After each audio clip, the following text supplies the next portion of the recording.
உண்மை அகம் சேர்க்கும் உயர் வள்ளுவம். இந்த தொடர் வகுப்பு மூலம் கற்க கசடர அமைப்பின் முயற்சியில் கம்பவாரதி இலங்கை திரு ஜெயராஜ் அவர்களின் உரையை வழங்குவதில் பெரும் மகிழ்ச்சி அடைகிறோம். உயர் வள்ளுவம் தொடர் வகுப்பு பாகம் 40. எல்லாம் வல்ல இறைவனுடைய திருவடிகளை என்னுடைய மனமொழிமைகளால் போற்றி பணிகின்றேன். உயர்வள்ளுவம் என்ற இந்த சங்கமத்தை மிகச்சிறப்பாக இயக்கி வருகிற அதனுடைய அமைப்பாளர்களுக்கு என்னுடைய வாழ்த்துக்கள்.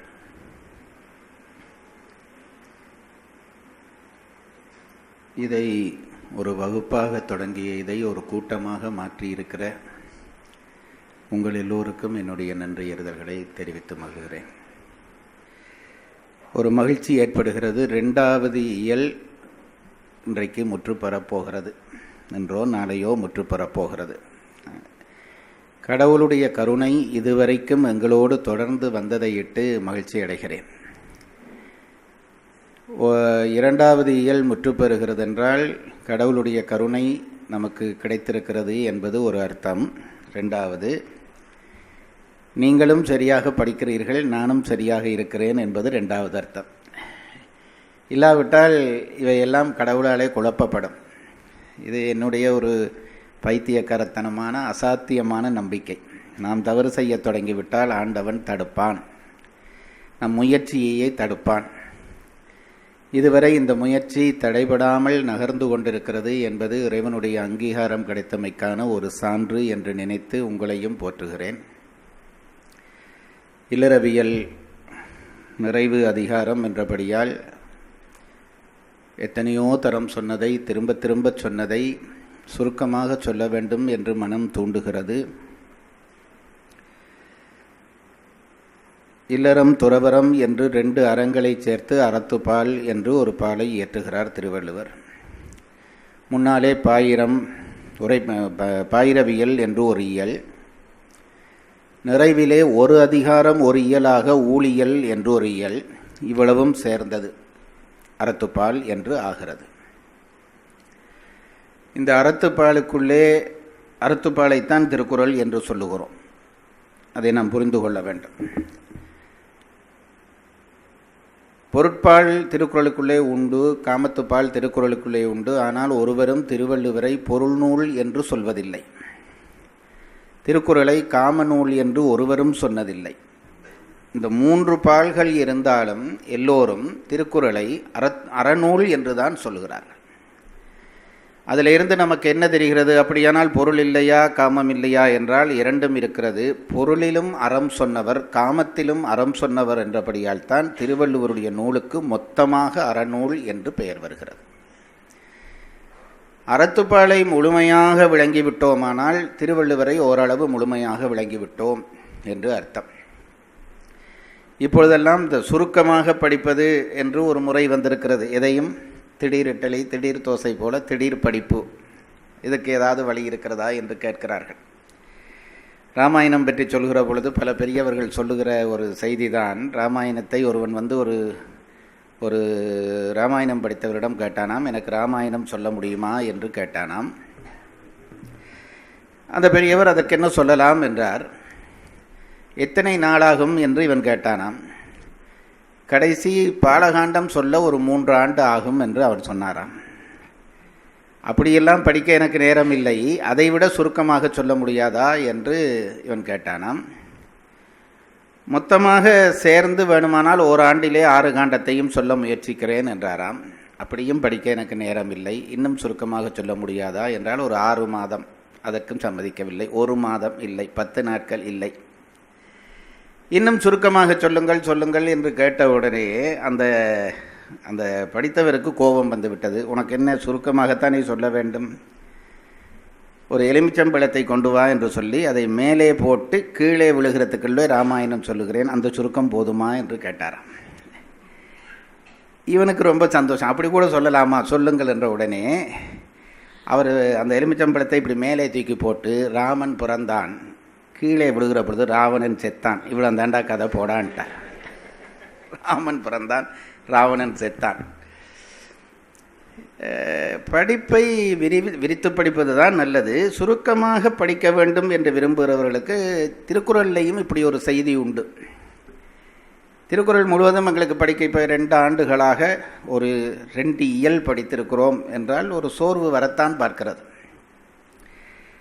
புத்திப்பசியை அடக்குவது என்று வருகிறவர்களுக்கு அந்த சோர்வு வராது. எவ்வளவு சுருக்கமாக இதை படிக்க முடியுமோ என்று நினைக்கிறவர்கள் சோர்வுபட வாய்ப்பு இருக்கிறது. அதனாலே திருக்குறளை சுருக்கமாக படிப்பதற்கும் ஒரு முறை சொல்லி இருக்கிறார்கள்.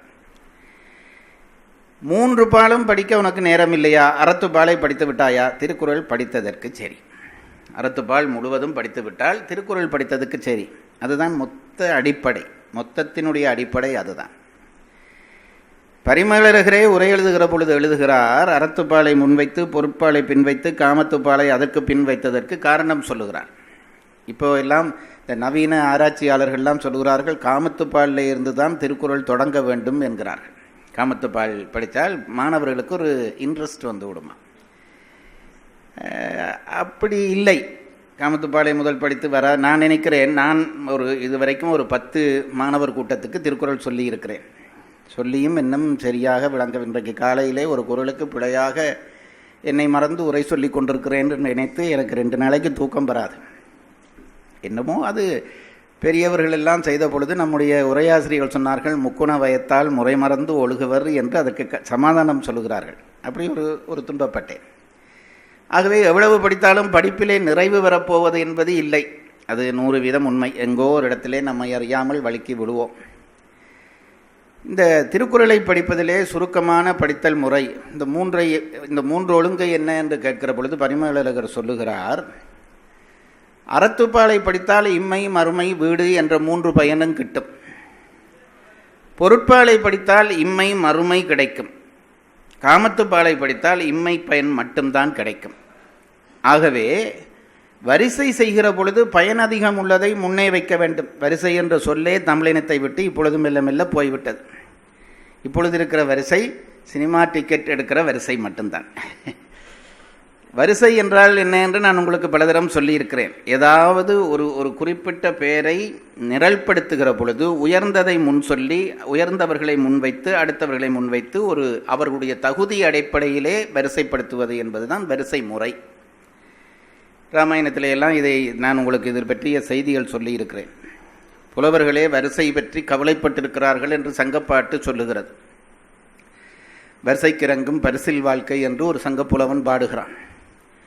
அதாவது நான் சில நேரத்திலே சொன்னதையே சொல்கிறேனோ தெரியவில்லை, ஆனாலும் நானே மறந்தால் நீங்களும் மறந்திருப்பீர்கள் என்று ஒரு நம்பிக்கையிலே சொல்லுவதுண்டு. அந்த புலவனுடைய ஏக்கம் என்னவென்றால், நான் அரசனுக்கு முன்னாலே போய் பல புலவர்களோடு பாட்டு பாடப்போகிறேன், அவனை வாழ்த்தி பாடப்போகிறேன். அரசன் எல்லாரையும் ஒரே தராசிலே நிறுத்த ஆளுக்கு 10 பொற்காசு கொடு என்று சொன்னால் என் மானம் என்ன ஆவது என்று அவன் கவலைப்படுகிறான். அந்த கவிதை, என்னுடைய கவிதை தரம் அறிந்து இவனுக்கு இவ்வளவு கொடு, இவனுக்கு இவ்வளவு கொடு, இவனுக்கு இந்த மரியாதை செய் என்று சொல்ல வேண்டும். படித்தவர்களிடம் இந்த ஏக்கம் இருக்க வேண்டும். 10 பேரோடு ஒரு ஆளாக என்னை வைத்து மரியாதை செய்வதற்கு படித்தவன் சம்மதிக்கக்கூடாது. என் தகுதி தெரிந்தால் அதற்கு எனக்கு மரியாதை தா. இதற்கு பெயர் தான் வரிசை. அப்படி வரிசைப்படுத்துகிறதிலே நம் பெரியவர்கள் எதையும் விட்டுவிட மாட்டார்கள். உங்களுக்கு தெரியும், வான் சிறப்பிலே வரும் நித்தியத்தோடு கூடிய நைமித்தியத்தோடு கூடிய நித்தியமாகலின் என்று அந்த குறள் என்னது? சிறப்பொடு பூசனை செல்லாது வானம் வரக்கு மேல் வானோர்க்கும் உண்டு என்று குறள். பரிமேலழகர் உரை எழுதுகிற போது மெனக்கெட்டு அதற்கு ஒரு உரை எழுதுகிறார். சிறப்பொடு பூசனை செல்லாது. சிறப்பு என்பது நைமித்திய வழிபாடு, பூசை என்பது நித்திய வழிபாடு. அதை ஏன் சொல்லுகிறார் என்றால், சிறப்பொடு பூசனை செல்லாது என்று சொல்லுகிற பொழுது சிறப்பை முன்வைத்ததற்கு காரணம், நித்திய பூசையிலே இருக்கக்கூடிய குறையை நீக்கச் செய்வது நைமித்தியம் என்றபடியால் நைமித்தியத்தை முன் சொல்லி நித்தியத்தை பின் சொல்லுகிறார் என்று உரை எழுதுகிறார் பரிமேலழகர். இந்த 2ஐயும் நாம சொல்லு நினைப்போம், ஏதோ சொல்லுக்கு எதுகைக்கு வசதியாக வந்து விட்டது என்பதற்காக போட்டார் என்றால் அப்படி இல்லை. எதை முன் சொல்ல வேண்டும், அதற்கு பிறகு எதை பின் சொல்ல வேண்டும், யாரை முன் வைக்க வேண்டும், யாரை அடுத்ததாக வைக்க வேண்டும் என்று ஒழுங்கில்லாத சமுதாயம் தானாக சிதையும். இன்றைக்கு அதுதான் நடந்து கொண்டிருக்கிறது. அந்த அடிப்படையிலே தான் அறத்துப்பாலை முன்வைத்ததற்கு காரணம் அது முப்பயனையும் விளைவிக்கும். இம்மை மறுமை வீடு இந்த புறவிக்கு இன்பம் தரும்.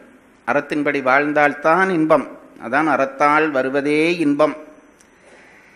திருவள்ளுவர் அவ்வளவு தூரம் அழுத்தி சொல்லுகிறார்.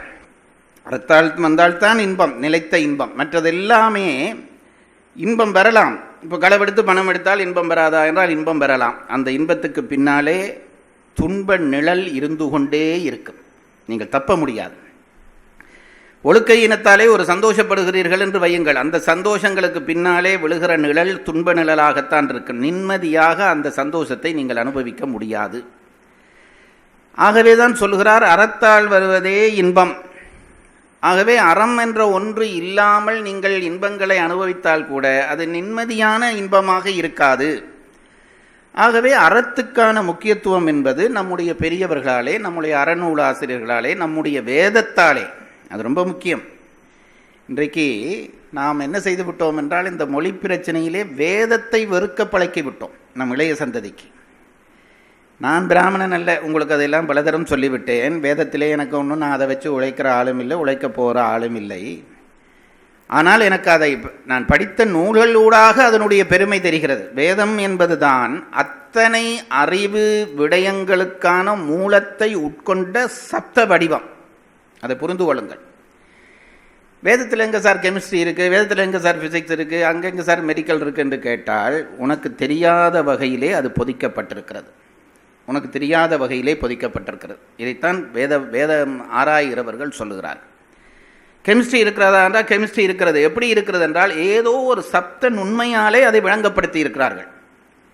அது விளங்குறவனுக்கு அதுக்குள்ளே இருக்கிற கெமிஸ்ட்ரி விளங்கும். அதை விளங்குகிறவனுக்கு அதனுக்குள்ளே இருக்கிற பயாலஜி விளங்கும்.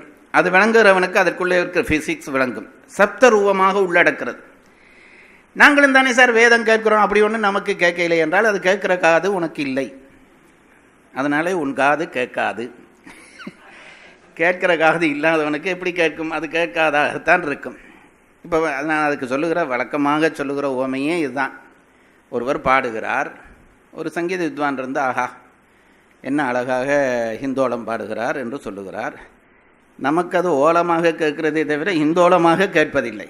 இந்த அம்மா நானது இவர் ஹிந்தோளம் பாடுகிறார் என்றால் அந்த சப்த ரூபத்துக்குள்ளே ஒரு இசை வடிவு இருக்கிறதை அவராலே இனங்காண முடிகிறது. என்னால் இனங்காண முடியவில்லை. அதுக்காக அந்த சத்தம் பெரும் சத்தம் என்று நான் சொல்ல முடியுமா?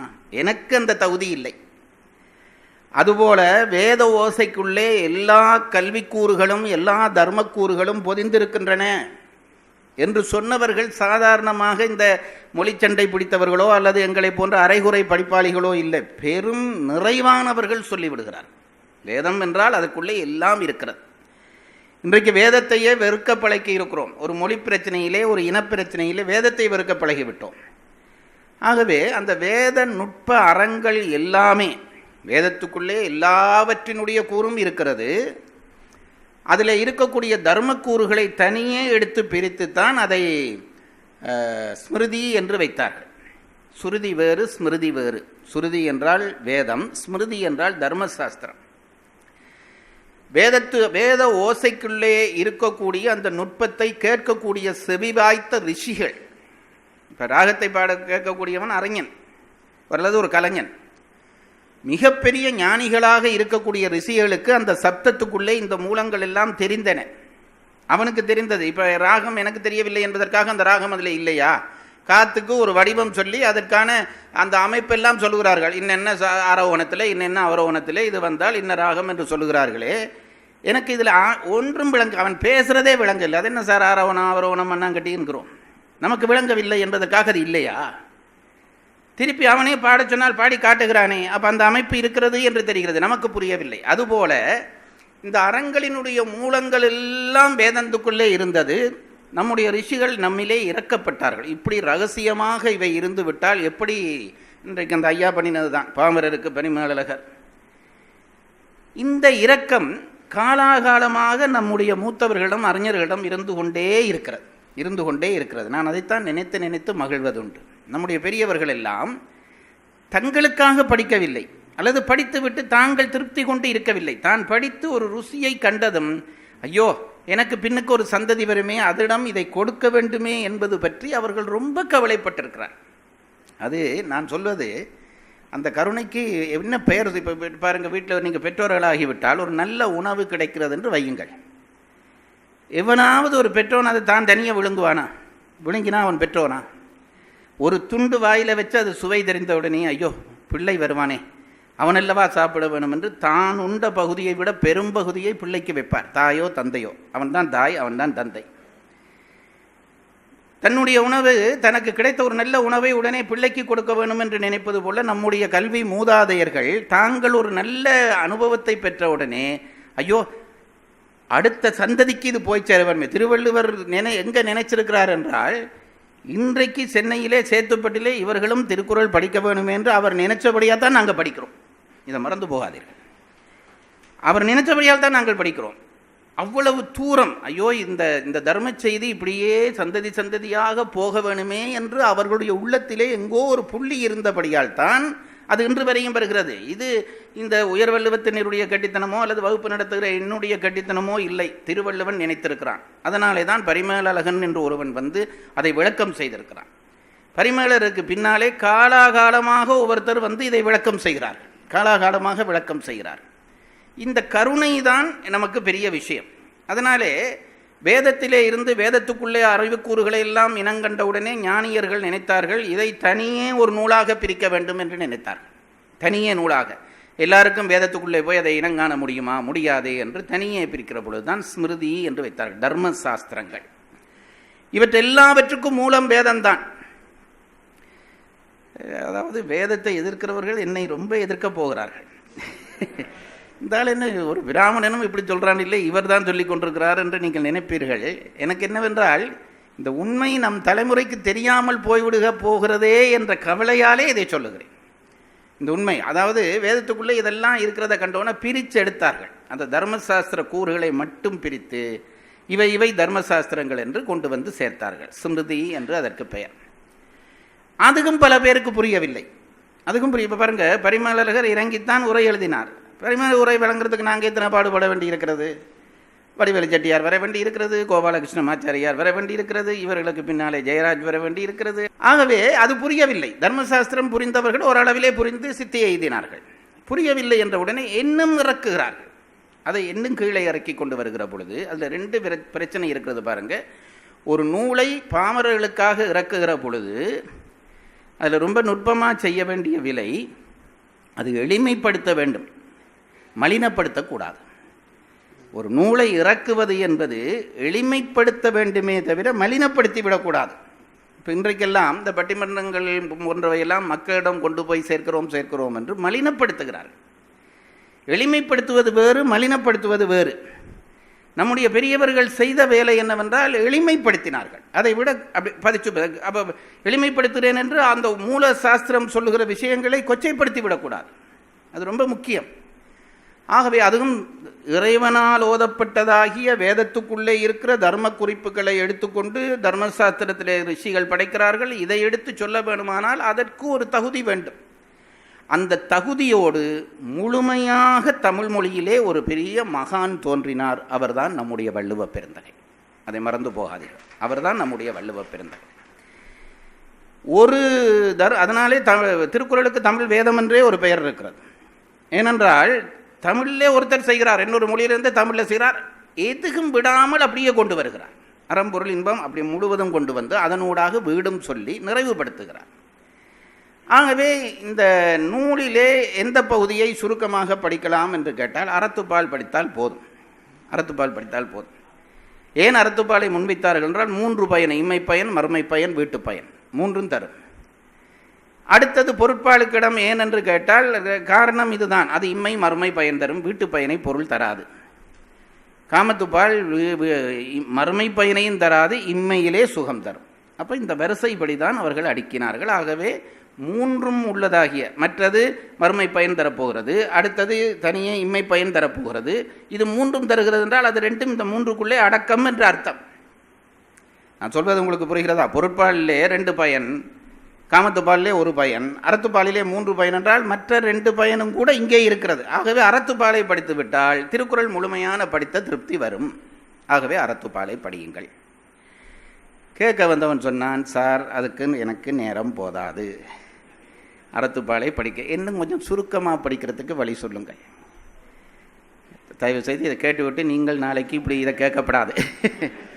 என்ன வழி என்று கேட்டால், அறத்துப்பால் முழுக்க படிக்க உனக்கு நேரம் இல்லையா, துறவரவியல் படித்தால் போதும். இல்லறவியல் படிக்க ஏனென்றால் இல்லறவியல் என்பது துறவரவியலுக்கான ஆயத்தம்தான். இப்போ நாங்கள் படித்ததின்படி உங்களுக்கு நான் சொல்லி இருக்கிறேன். இல்லறம் என்ன செய்கிறது என்றால், அன்பிலே முதிர்ந்து முதிர்ந்து முதிர்ந்து அருளாக்குகிற பக்குவத்துக்கு நம்மை கொண்டு போய் சேர்க்கிறது. அவ்வளவுதான் இல்லறத்தினுடைய வேலை. இந்த கல்யாணம் கட்டுறது, குழந்தை வருவது, கல்யாணம் பண்ணி வைக்கிறது, இதெல்லாம் அவாந்திர பயன்கள். கடவுள் சில விஷயங்களை சுவையூட்டினால்தான் இவன் அது நோக்கி நகர்வான் என்று தான் இதெல்லாம் வச்சிருக்கிறார். நாம் இதுவே தான் வாழ்க்கை என்று நினைத்து கொண்டிருக்கிறோம். அப்படி இல்லாமல் இதுகளுக்குள்ளே போய் போய் அனுபவித்து போனால் இல்லறத்திலே தொடங்குகிற அன்பு இல்லறவியல் முடிவிலே அருளாக மாறிவிடும். அருளாக மாறிவிட்டால் துறவரம் தொடங்கிவிடும். ஆகவே இல்லறம் என்பது துறவரத்துக்கான ஆயத்த நிலை. இதை நீங்கள் நன்றாக புரிந்து கொள்ள வேண்டும். இல்லறம் என்பது துறவரத்துக்கான ஆயத்த நிலை. ஆகவே நீங்கள் ஆயத்த நிலை படிக்க விரும்பவில்லையா, விட்டு துறவரத்தை நேராக படியுங்கள். துறவரவியல் படித்தால் இனி அது அதாவது இனி படிக்க போகிறதுக்கு முன்னுரை செய்கிறேன். துறவரவியல் படித்தால் அதுக்குள்ளே இல்லறவியல் அடக்கம். இல்லறத்தினுடைய பயிற்சியே துறவரத்துக்கான பயிற்சி தான். ஆகவே துறவரவியல் படித்தால் காணும். அதுக்கும் எனக்கு நேரம் போதாது சார், துறவரவியல் முழுக்க படிக்க முடியாது, வேறு எப்படி சுருக்கமாக படிக்கலாம் என்றால், பெரியவர்கள் ஒரு ஒழுங்கு பண்ணியிருக்கிறார்கள். துறவரவியலை 2ஆக பிரிக்கிறார்கள். இதெல்லாம் இனி படிக்க போகிறதுக்கான ஒரு அறிமுகம். விரதம், ஞானம் என்று 2 பகுதிகளாக பிரிக்கிறார்கள். துறவரவியலில் நீங்கள் பார்த்தால் நூல் பதிவிலேயே அது போட்டிருக்கிறார்கள். துறவுக்குள்ளே நுழைந்த உடனே விரதம் என்று ஒரு பகுதி, அதுக்குள்ளே கொஞ்சம் அதிகாரங்கள் வரும். பிறகு ஞானம் என்று ஒரு பகுதி, அதுக்குள்ளே கொஞ்சம் அதிகாரங்கள் வரும். ஆகவே நீங்கள் இப்போ துறவரவியல் படிக்கிறீர்களா, துறவரவியலும் எனக்கு முழுக்க படிக்க வாய்ப்பில்லை என்றால் விரதத்தை விட்டுட்டு ஞானத்தை படி. விரதம் என்று குறிப்பிட்ட அதிகாரங்கள் இருக்கின்றன. அது என்னவென்றால், துறவரவியலுக்குள்ளே நுழைந்து விட்டால், அது ரொம்ப கவனமாக நீங்கள் கேட்க வேண்டிய விஷயம். துறவரவியலுக்குள்ளே நுழைகிறான் ஒருவன் என்றால் உடனே அவன் துறவி இல்லை, அது தெரிந்து கொள்ள வேண்டும். அது பல இடத்திலே பரிமேலழகரே குறிப்பிடுவார். இப்போ நாம் அப்படின்னு நினச்சி தானே பல பேர் ஏமாந்து போனோம். காவி கட்டின உடனேயே இவர் துறவி. என்னையும் சில பேர் அப்படி சொல்லுகிறார். அப்படி இல்லை. காவி கட்டுவது என்பது துறவு நோக்கின முயற்சி செய்ய ஆரம்பித்து விட்டேன் என்பதற்கு அடையாளம். நான் உங்களுக்கு சொல்லியிருக்கிறேன், செம்மை நிறம் ராஜச குணத்துக்கான அடையாளம். ராஜச குணம் என்ன செய்யும்? முயற்சியை தரும். செம்மை உடுப்பை போட்டுவிட்டால் என்ன, துறவு நோக்கின முயற்சியிலே எங்களுக்கு அது ஒரு ஊன்றுதலை தரும் என்றுதான் காவி உடுப்பை அணிகிறார்கள். முற்றும் துறந்த துறவி காவி உடை அணிய மாட்டான், வெண்மைதான் அவனுக்கு உடுப்பு என்று சொல்கிறார்கள் பெரியவர்கள். ஏன்னா அவன் சாத்வீகத்துக்கு நேராக போய்விட்டவன். அப்போது இந்த துறவு நோக்கின முயற்சி என்ற ஒன்றுதான் துறவரவியலிலே தொடங்குகிறது. துறவரவியலுக்குள்ளே போய்விட்டால் முதல் பேசப்படுகிற துறவி என்பவன் துறவு நோக்கி முயற்சி செய்கிறவன். இதை பலதரம் சொல்லிவிட்டேன். திருவள்ளுவர் அவனுக்கு ஒரு பெயரே வைக்கிறார், முயல்வார் என்று பெயர் வைக்கிறார். இயல்பினான் இல்வாழ்வான் என்பான், முயல்வாருள் எல்லாம் தலை என்று தான் வைக்கிறார். முயல்வார் என்றால் துறவு நோக்கி முயற்சிக்கிறவன். அதாவது இல்லறத்துக்குள்ளாலே துறவரத்துக்குள்ளே போனவனே துறவர முயற்சி தொடங்குகிறது. அவன் முற்றும் துறந்த துறவி அல்ல. அதான் நீங்கள் திருக்குறளில் பார்த்தால் உங்களுக்கு தெரியும். துறவு பற்றி 2 இடத்துல பேசுகிறார். பாயிரவியல்லே ஒரு துறவி பேசுகிறார். பாயிரவியல்லே இந்த 4 அதிகாரம் பண்ணினாரே, கடவுள் வாழ்த்து, வான் சிறப்பு, நீத்தார் பெருமை, அரண் வலியுறுத்தல், 4 அதிகாரம். அதிலே நீத்தார் பெருமையிலே துறவி பற்றி சொல்லியாகிவிட்டது. பிறகு என்ன துறவரவியல் என்று பின்னாலே ஒரு இயல். முன்னுக்கே துறவி பற்றி ஒரு அதிகாரம் பேசிவிட்டார். ஒன்று அந்த அதிகாரத்தை எடுத்து இந்த துறவரவியலில் கொண்டு வந்து வைத்திருக்க வேண்டும். இதுதான் இந்த உள்ளே போய் நுழைஞ்சு படிக்கிறதுன்றது. நாம் அதை பற்றி சிந்திக்கிறதே இல்லை. துறவரவியல் என்று ஒரு முற்றும் துறந்த துறவியை பற்றி நீத்தார் பெருமை என்று ஒரு அதிகாரம் வைக்கிறார். அது இல்லறத்துக்குள்ளே இருக்க வேண்டிய அதிகாரம், துறவரத்துக்குள்ளே இருக்க வேண்டிய அதிகாரம். திருவள்ளுவர் என்ன செய்கிறார், அந்த அதிகாரத்தை முன்னுக்கு தனியே வச்சுட்டு பிறகு துறவரவியல் என்று ஒரு பகுதி தொடங்கி அதை எழுதி கொண்டு போகிறார். அப்போ இந்த துறவி யார், அந்த துறவி யார் என்று கேட்டால், அந்த முன்னுக்கு சொன்ன துறவி முற்றும் துறந்த துறவி, நீத்தார், முழுக்க நீத்து முடித்தவர்கள். இங்கே சொல்லப்படுகிற துறவி யார் என்று கேட்டால், துறவி நோக்கி முயற்சிக்கிறவன், பயிற்சியிலே மெல்ல மெல்ல மேலே போகிறவன்.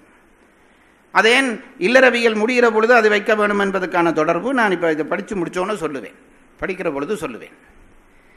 அப்படி வர்ற பொழுது துறவரத்துக்குள்ளே ஒருத்தன் புதுசாக உள்ளே வர்றான். இப்போ நாங்கள் சொல்லுகிறோமே, ஏதாவது ஒரு வேலைக்கு போனால் ட்ரெயினர் என்று சொல்லுகிறோமே, பயிற்சியாளன். துறவிலே பயிற்சியாளன்.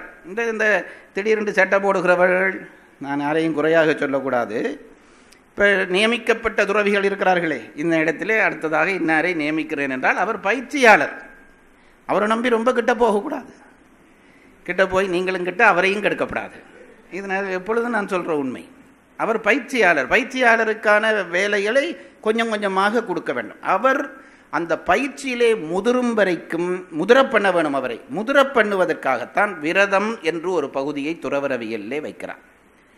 குறிப்பிட்ட சில விரதங்களை மேற்கொண்டு மேற்கொண்டு மேற்கொண்டு தன் துறவை அவன் வலிமைப்படுத்தி கொள்ள வேண்டும்.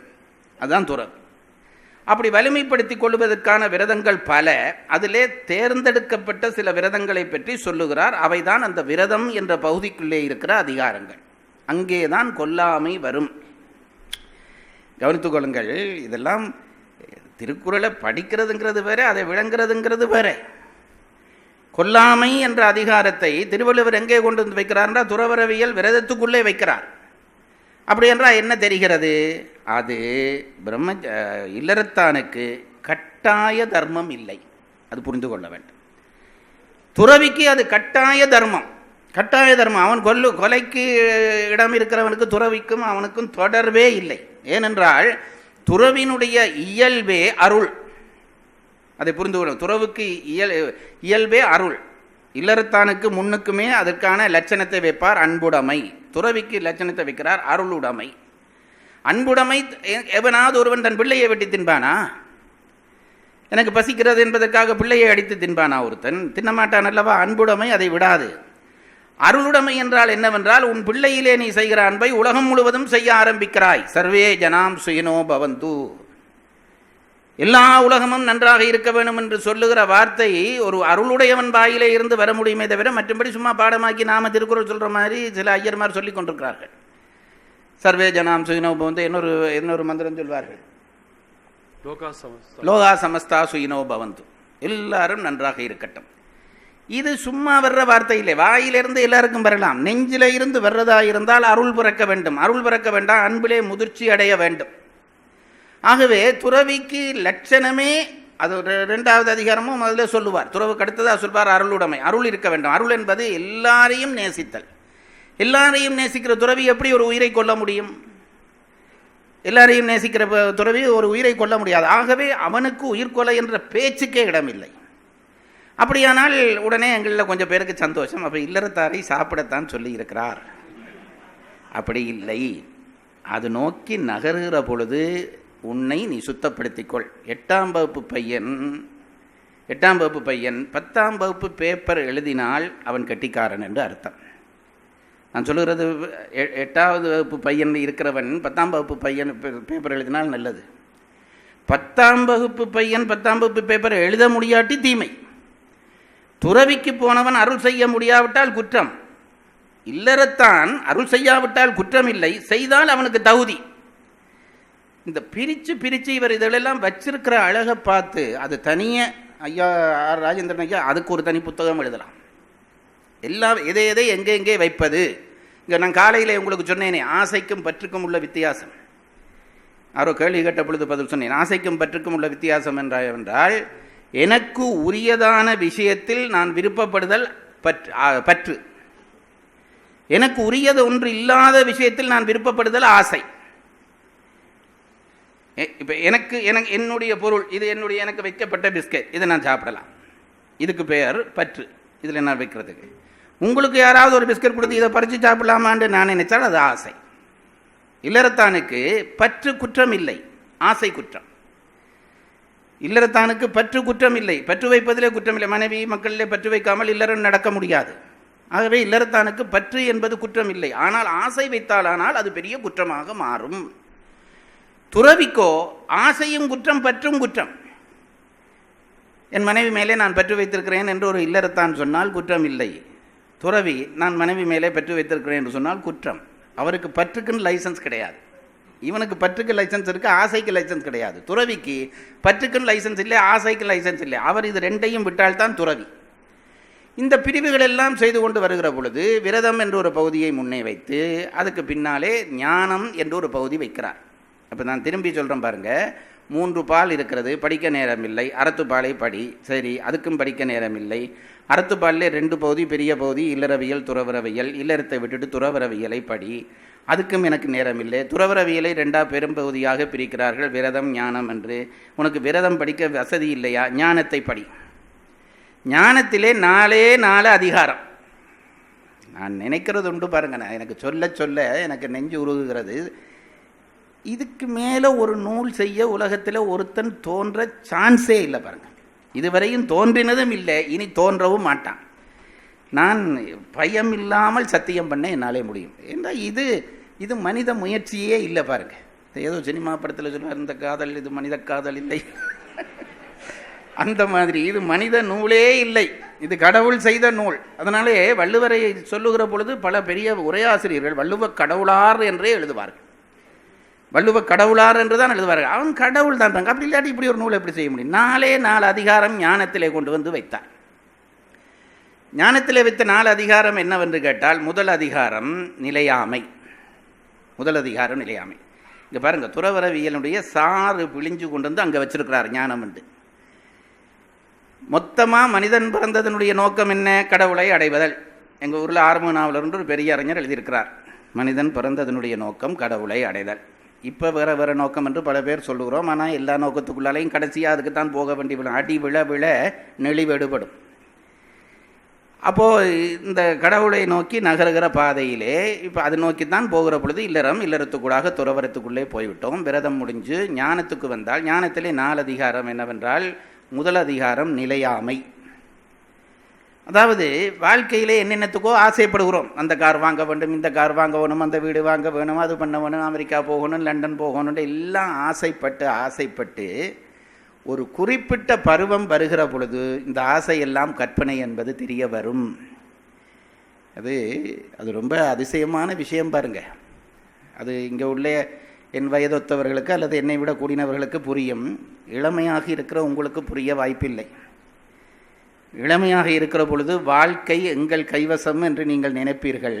ஒரு குறிப்பிட்ட வயது வந்த பிறகு அது இல்லை என்று தெரியவர். முதுமை தருகிற பாடம் என்பதை போன்ற ஒரு பாடத்தை விளங்கிக் கொள்ளவே முடியாது. நான் நினைத்ததை நான் செய்வேன் என்று நினைக்கிற ஒரு எண்ணம் இருக்கிறதல்லவா? ஏனென்றால் உள்ளம் சொல்லுகிறதை உடம்பு செய்யக்கூடிய பருவத்திலே ஒரு வயசிலே இருக்கும். ஒரு வயது தாண்ட உள்ள நினைக்கிறதை உடலாலே செய்ய முடியாத பக்குவம் வரும். அந்த பக்குவம் வருகிற பொழுதுதான் என் இயக்கம் என் கையில் இல்லை என்ற ஞானம் உருவாகும். எனக்கெல்லாம் இப்போ அந்த ஞானம் நன்றாக வந்துவிட்டது. எழும்ப நினைத்தால் கொஞ்சம் நேரம் எடுத்து தான் நான் எழும்ப வேண்டி இருக்கிறது. ஆச்சரியமாக இருக்கிறது. நான் எப்படி இருந்தேன், நான் இப்படி இருக்கிறேன் என்று எனக்கே வியப்பாக இருக்கிறது. அதை தவிர ஒரு பெரிய அதிசயம் உண்டாகிறது. விரும்பியோ விரும்பாமலோ இந்த சுவிட்சை கடவுள் என்றைக்கோ ஒரு நாளைக்கு ஆஃப் பண்ண போகிறான்.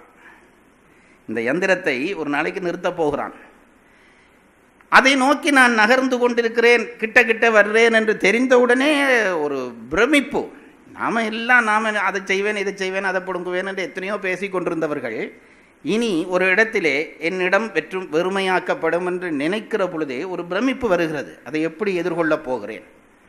மரணம் என்ன, ஒரு நாள் ஒரு இடத்தை விட்டு பிரியவே மனதுக்கு கவலையாக இருக்கிறது. இந்த மரணத்தை நான் எப்படி எதிர்கொண்டு இயங்குவேன் என்றதெல்லாம் நினைக்கிற பொழுது அது நல்ல அறிவு கூர்மை உள்ளவன் திகைப்பான். அதில் எந்த சந்தேகமும் இல்லை. ஏனென்றால் அந்த பயணம் பற்றி ஒரு ஒழுங்கும் தெரியாது. ஆரிடம் விசா எடுக்க வேண்டும், மறந்து போகணும், ஒன்றும் தெரியாது. அதனால் அருணகிரிநாதர் சொன்னார், பயந்த வழி என்றார்.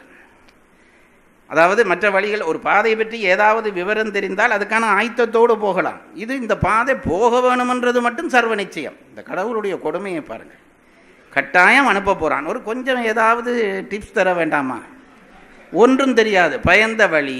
அதுக்கு பிறகு சொன்னார் தனி வழி என்றார். பயந்த தனி வழிக்கு துணை என்னவென்றால், என்னதான் அன்பு பாசம் காதல் சொட்டினாலும் டாக்டர் சொல்லிவிட்டார், என்ன 2 நாள்லே இவர் போக போகிறார் என்று. தனியாக போக பயமாக இருக்குது, நீயும் வா என்று கூப்பிட்டாள். பெத்த அம்மாவும் வரமாட்டாள். பெத்த அழுவாள், ஆனால் வரமாட்டாள். இதுதானே இயற்கை. ஆகவே பயந்த வழி தனி வழி. இதெல்லாம் அணுக தான் வாழ்க்கையினுடைய பொய்மை தெரியும். பொய்மை தெரியும். பொய்மை தெரிகிற பொழுதுதான் உண்மை ஞானம் உண்டாகும்.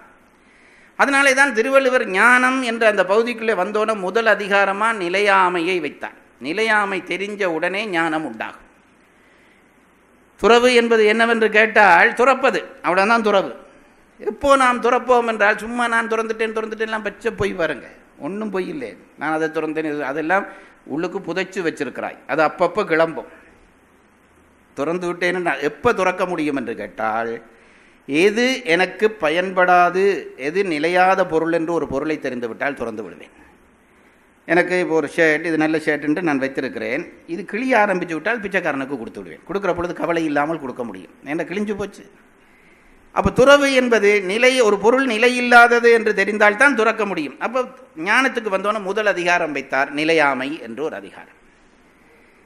அப்போ நிலையாமை புரிந்து விட்டது. நிலையாமைக்கு அடுத்த அதிகாரம் பாருங்கள், இந்த செட்டப்பை பாருங்கள். நீங்கள் இதெல்லாம் விஷயம் உள்ளுக்கு போய் குரல் படிக்க போகிறோம். இந்த செட்டப்பை பாருங்கள். ஞானத்துக்கு நிலையாமை முதல் அதிகாரம், நிலையாமைக்கு அடுத்த அதிகாரம் துறவு. நிலையாமை தெரிந்தால் துறவு வந்துவிடும். பதவியிலே நிலையாமை நீ என்னதான் தலையை கொடுத்து வேலை செய்தாலும் ஒரு குறிப்பிட்ட எல்லையிலே வீட்டுக்கு அனுப்பத்தான் போகிறான். அப்படி இல்லை, நீ தனியாக வந்து வேலை செய்தாலும் ஏதாவது ஒரு உடல் நோய் வந்து விட்டால் உன்னால் வேலை செய்ய முடியாமல் போகிறது. அப்போது இதெல்லாம் இப்படி ஆகும் என்று தெரிந்து விட்டால் இளமையிலேயே துறவு வந்துவிடும்.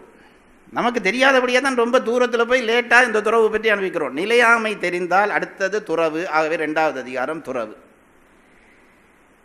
துறவு வந்து விட்டால் அடுத்தது என்ன வரும்? எப்போ இதெல்லாம் பொய் என்று விட்டுவிட்டோமோ மெய்யை பிடிக்கிற அந்த ஆசை வந்துவிடும். அப்படித்தானே உலக இயற்கையை தானே. பொய் என்று தெரிந்து கொஞ்சம் எல்லாத்தையும் துறக்க ஆரம்பித்து விட்டால் மெய் எங்கே இருக்கிறது என்று தேடத் தொடங்குவோம், மெய்யை பிடித்து கொள்வோம். அப்போது அதுக்கு அடுத்த அதிகாரம் வைக்கிறார் பாருங்க. துறவுக்கு அடுத்த அதிகாரம் மெய்யுணர்தல். மெய்யுணர்தல், நிலையாமை, துறவு, மெய்யுணர்தல். மெய்யுணர்தல் என்றால் என்ன அர்த்தம் என்றால் அதுக்கு பல அர்த்தம். ஒன்று உண்மையை அறிந்து கொள்ளுதல், இது ஒன்று. 2வது அர்த்தம் ஆண்டவனுக்குத்தான் உலகத்திலே மெய் என்ற பெயர், மிச்ச எல்லா மெய்யும் பொய் தான். நாங்கள் மெய் என்று சொல்லுகிறதெல்லாம் அது சந்தர்ப்பத்துக்கேற்ப மெய்யை தவிர நிச்சயமான மெய் இல்லை. தமிழனை போல ஒரு கிண்டல்காரன் உலகத்திலே இல்லை. தமிழனை போல ஏன் தெரியுமா? பொய்யான இந்த உடம்புக்கு மெய் என்று பெயர் வைத்தான். மடையனை பார்த்து கெட்டிக்காரன் வாங்க என்று கூப்பிடுவோமே, அப்படி கூப்பிடுறான். மெய் என்று சொல்ல சொல்ல நமக்கு விளங்கப்படுத்துகிறான், இது பொய் பொய் பொய் என்று விளங்கப்படுத்துகிறான். அப்போது இந்த பொய் தெரிந்து விட்டால் மெய்யை பற்றிய தேடல் வரும். மெய் என்பது ஆண்டவனுக்குரிய பெயர். அதனாலே மெய்யுணர்தல் என்றால் ஆண்டவனை உணர்தல். இப்போ பாருங்கள், துறவரம் முடிஞ்சதா இல்லையா? நிலையாமை சொல்லியாகிவிட்டது, துறவு வந்து விட்டது, உண்மை கடவுளை உணர்ந்தாகிவிட்டது. இதோட இந்த அதிகாரத்தை முடிக்க வேணும். திருவள்ளுவர் என்ன பண்ணினார்? அதுக்கு பிறகு ஒரு அதிகாரம் வைக்கிறார். அந்த அதிகாரத்துக்கு பெயர் என்னவென்றால் அவா அறுத்தல் என்று அந்த அதிகாரத்துக்கு பெயர். பிராமண பாஷையிலே எவா அறுத்தல் என்று கேட்கப்படாது. அவா அறுத்தல், அவா அறுத்தல் என்று எல்லாம் முடிஞ்சதே, கடவுளை அடைஞ்சாச்சே, மெய் உணர்ந்தாச்சே, பிறகு என்ன அந்த அதிகாரம் என்று கேட்டால் அது எவ்வளவு தூரம் இதை உணர்ந்து சொன்னார்கள் என்பதற்கு சொல்லுகிறேன். நிலையாமை வந்துவிட்டது, துறவு வந்துவிட்டது, மெய்யுணர்வு வந்து விட்டீர்கள். இங்கே பாருங்கள், நீங்கள் இப்போ ஒரு ஆசைகளை துறக்கிறீர்கள் அல்லவா, துறந்து விடுவீர்கள். ஆனால் அந்த துறக்கப்பட்ட ஆசைகளுடைய வித்துக்கள் உங்கள் ஆன்மாவுக்குள்ளே புதைந்து கிடக்கும்.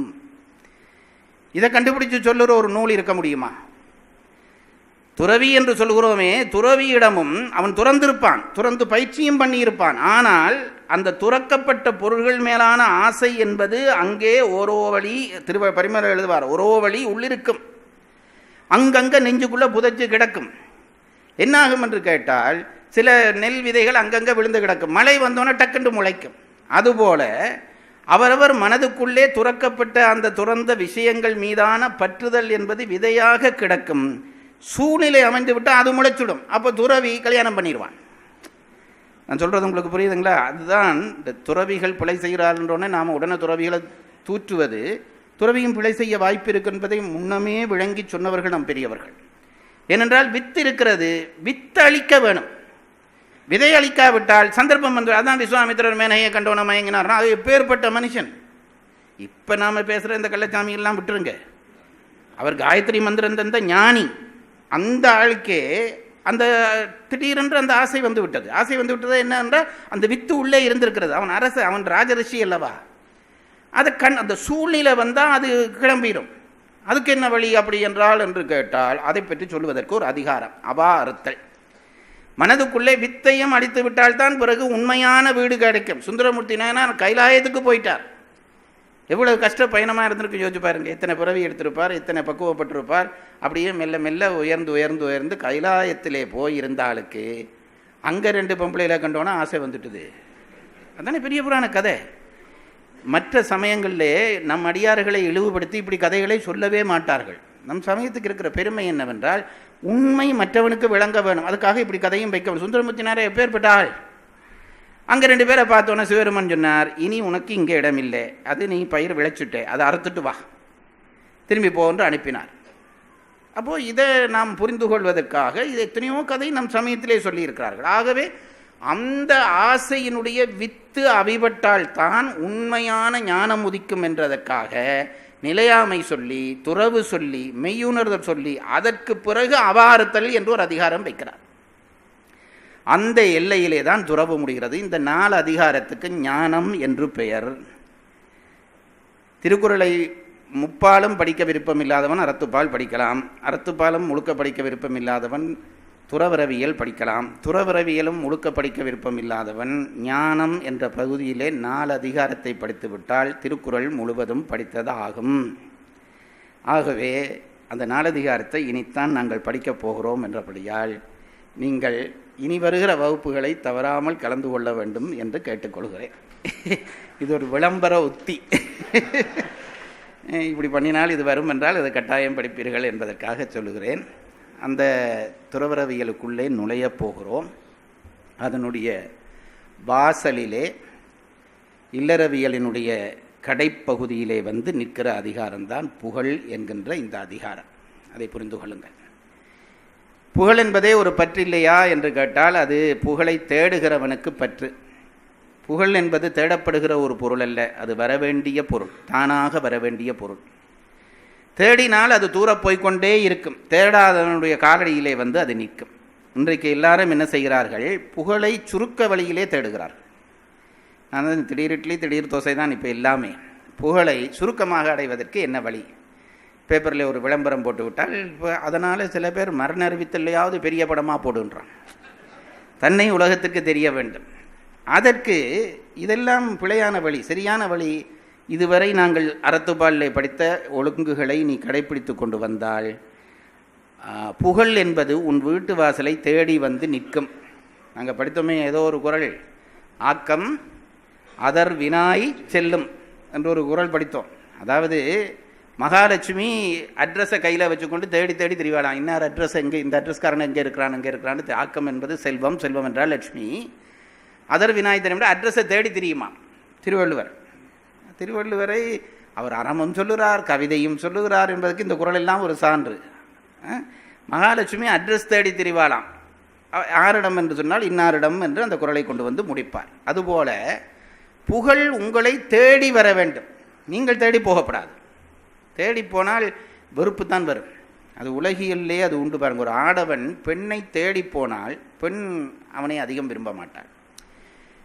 அவன் அலட்சியம் பண்ணி போனால் பெண் அவனுக்கு பின்னாலே போவாள். வாழ்க்கையில் எத்தனை ரகசியங்கள் உங்களுக்கு சொல்லித் தருகிறேன்.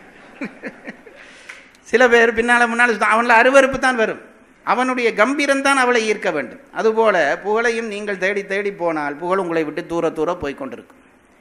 தேட வேண்டாம். நீ இந்த பாதையால் இப்படியே நடந்து வந்து இங்கே வந்து விட்டாயா, ஈகை ஒப்புரவு ஈகைக்கு வந்து விட்டாயா, புகழ் தான் ஓடி வந்து உங்கள் பாதத்திலே குந்தும் என்பதை சொல்வதற்காகத்தான் இந்த புகழ் என்ற அதிகாரத்தை சொல்லி இல்லறவியலை நிறைவு செய்கிறார். புகழ் என்ற அதிகாரத்திலே இல்லறவியல் நிறைவு. இதுக்கு மேலே ஒன்றும் தேவையில்லை.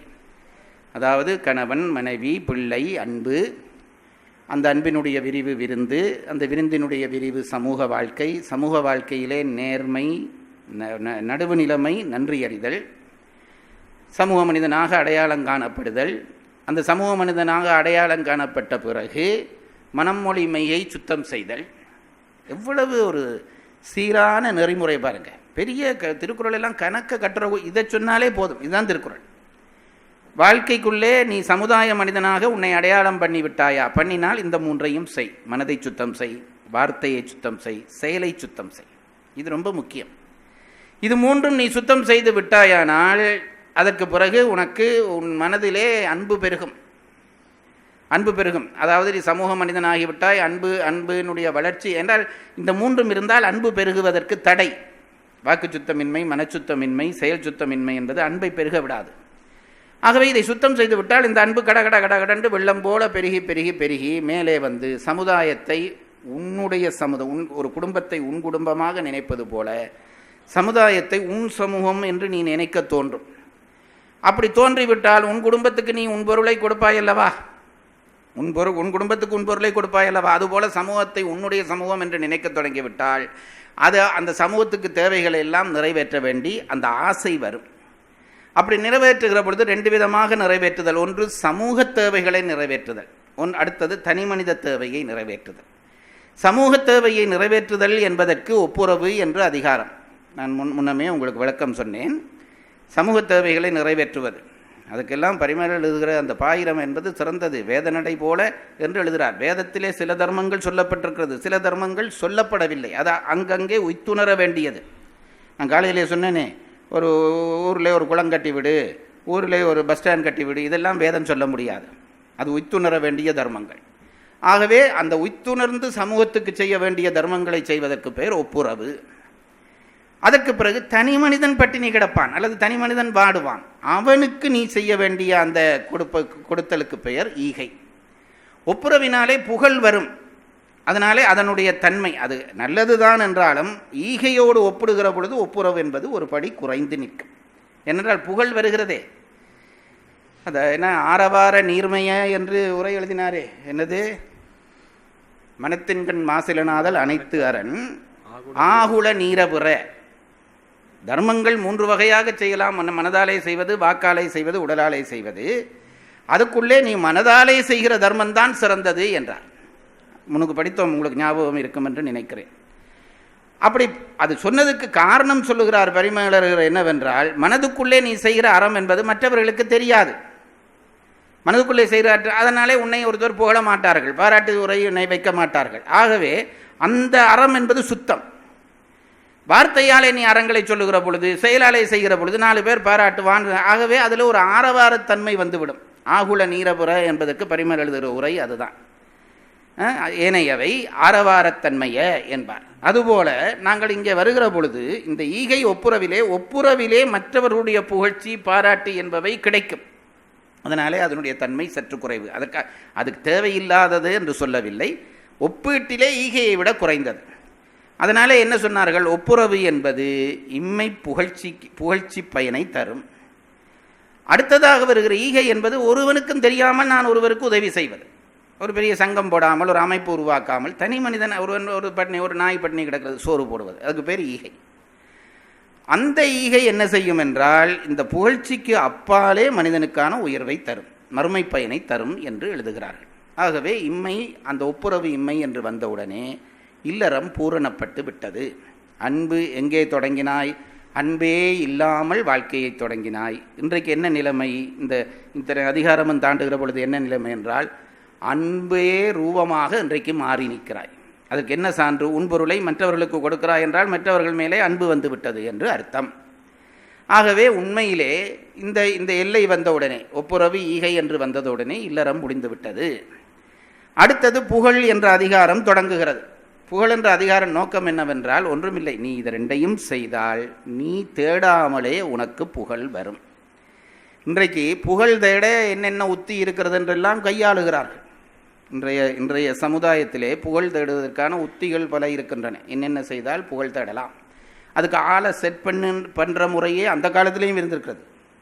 அதாவது புகழ் எனக்கு சொன்னார், எங்கள் ஊர் எழுத்தாளர் ஒருத்தர் சொன்னார், அவர் புகழ்பெற்ற எழுத்தாளர், இங்கே உள்ள ஒரு புகழ்பெற்ற எழுத்தாளருடைய நண்பர், ரொம்ப புகழ்பெற்ற எழுத்தாளருடைய நண்பர் இங்கே உள்ள. இப்போ அவர் இல்லை, அந்த எழுத்தாளர் இல்லை. ஒரு முறை அவர் இவரை சந்திக்க வந்தாராம். யார்? எங்கள் ஊருக்காரர் உங்கள் ஊருக்காரரை சந்திக்க வந்தார்.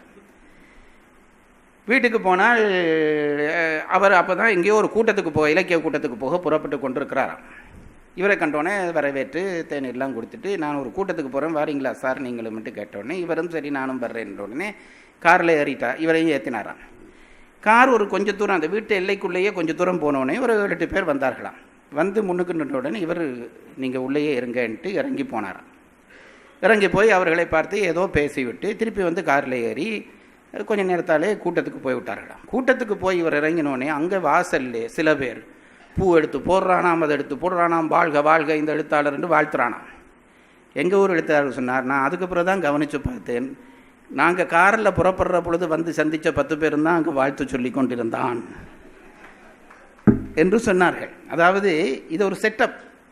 இப்போ நான் என்ன செய்ய வேணும், இந்த வகுப்புக்கு வர்ற பொழுது 4 பேரை ஒரு மாதிரி பேசி வைத்து ஜெயராஜ் வாழ்க, இப்போ கிட்டத்தட்ட அப்படி தான் நடக்குது, அப்படி சொல்ல பண்ணுவது. இதை ஔவையாரே சொன்னார்.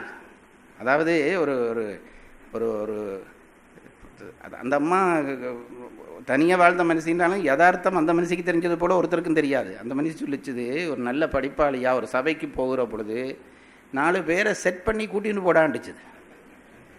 விரகர் இருவர் புகழ்ந்திடவே வேண்டும். 2 பேரை கூட்டின்னு போனால் அவன் 2 பேர் என்ன செய்யணும்னா, நீ சும்மா உன் பாட்டில் இருக்க வேணும். அவன் சொல்லணும், சார் இப்போ தான் அந்த கூட்டத்திலேருந்து வர்றார் சார், நேற்று தான் சிங்கப்பூர்லேருந்து வந்து இறங்கினார். இப்படி சொன்னால் சொல்ல சொல்ல ரேட் கூடும். இப்போ சில பேர் தாங்களே சொல்ல ஆரம்பிச்சுடுறார்கள். அது அசிங்கம். தமிழ் அதை அனுமதிக்காது. உன்னை பற்றி நீயே சொன்னால் அது அசிங்கம். ஆனால் உனக்கு சபைகள், பெரிய சபைகளில் மதிப்புன்னா இதை பண்ணிடான்னு சபை. விரகர் இருவர் புகழ்ந்திடவே வேண்டும், விரல் நிறைய மோதிரங்கள் வேண்டும்.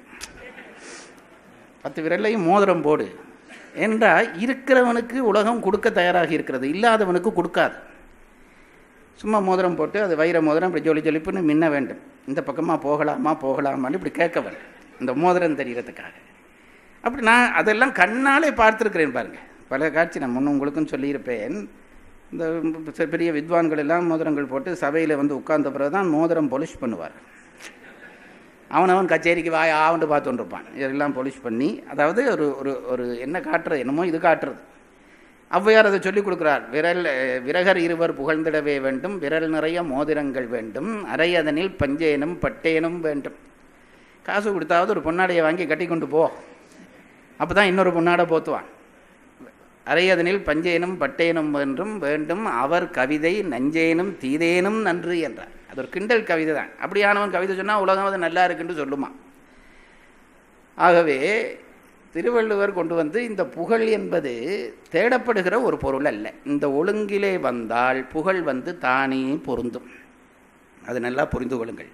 நீங்கள் என்னதான் முயற்சித்தாலும் ஒரு பிஞ்சு மாங்காயை கிளி கொத்தாது. அதை நல்லா தெரிந்து கொள்ளுங்கள். விரியாத பூவுக்குள்ளே வண்டு வராது. இப்போ நாம் பண்ணுற இந்த புகழ் முயற்சிகள் எல்லாம் பிஞ்சு மாங்காயை கிளி கொத்த வைக்கிறது, விரியாத பூவில் வண்டு இருக்க பண்ணுறது. நீ என்ன தான் இருந்தாலும் அது திரும்பி போயிடும். நீங்களாக முயற்சி பண்ணி இப்போ தேடுகிற புகழ் என்பது நீங்களாக செட் பண்ணி, இப்போ நான் சொன்னேனே இந்த ஔவையார் சொன்ன பாட்டு கிண்டல் பாட்டு, இப்படியெல்லாம் நீங்கள் பண்ணினீங்கன்றா ஒரு கொஞ்ச நேரம் நிற்கும். ஒரு வண்டை பிடிச்சி பூவில் வச்சு கைத்தால கட்டி இந்த பற்றியா பூவில் வண்டு நிற்குது என்று சொன்னால் எவ்வளோ நேரம் நிற்கும்? ஒன்று வண்டு செத்துப்போம், அல்லது ஓடிப்போம், கயிறு அழுத்துட்டு ஓடிவிடும். அதுபோலத்தான் புகழை நீங்கள் உங்களுக்கு உருவாக்க முயற்சித்தால் அந்த புகழ் நிற்காது. அப்போ என்ன செய்வது என்று கேட்டால், ஒன்றும் பேசாமல் முறைப்படி மாங்காய் பழுத்தால் கிளிக்கு தந்தி கூட அடிக்க வேணாம், தானாக வந்து கொத்தும், தானாக வந்து கொத்தும். அதுபோல் பூ மலர்ந்து விட்டால் எங்கே இருந்து வண்டு வருது? உண்மையில் பாருங்கள், அதெல்லாம் பெரிய இயற்கையை ரசித்து பார்த்தீர்களானால் இந்த ரகசியமெல்லாம் ரொம்ப வியப்பாக இருக்கும். நான் எங்கள் வீட்டில் எனக்கு இதுதான், எங்கள் வீட்டில் ஒரு மாமரம், ஒரு மாதுளம் பழம் மரம் இருக்கிறது. நான் முழு காயும் ஒரு நாளும் பறிக்க விடுறதில்லை. ஏனென்றால் அது எல்லாம் எனக்கு என்றால் ஒரு அறிவுள்ள அந்த ஜீவன் எனக்கு ஒரு 1000 காய் காய்க்குது மாங்காய். நான் 6 அறிவு உள்ளவன் என்ன செய்யணும், 1000 காயும் எனக்கு வேணும் என்று நினைக்கிறேன்.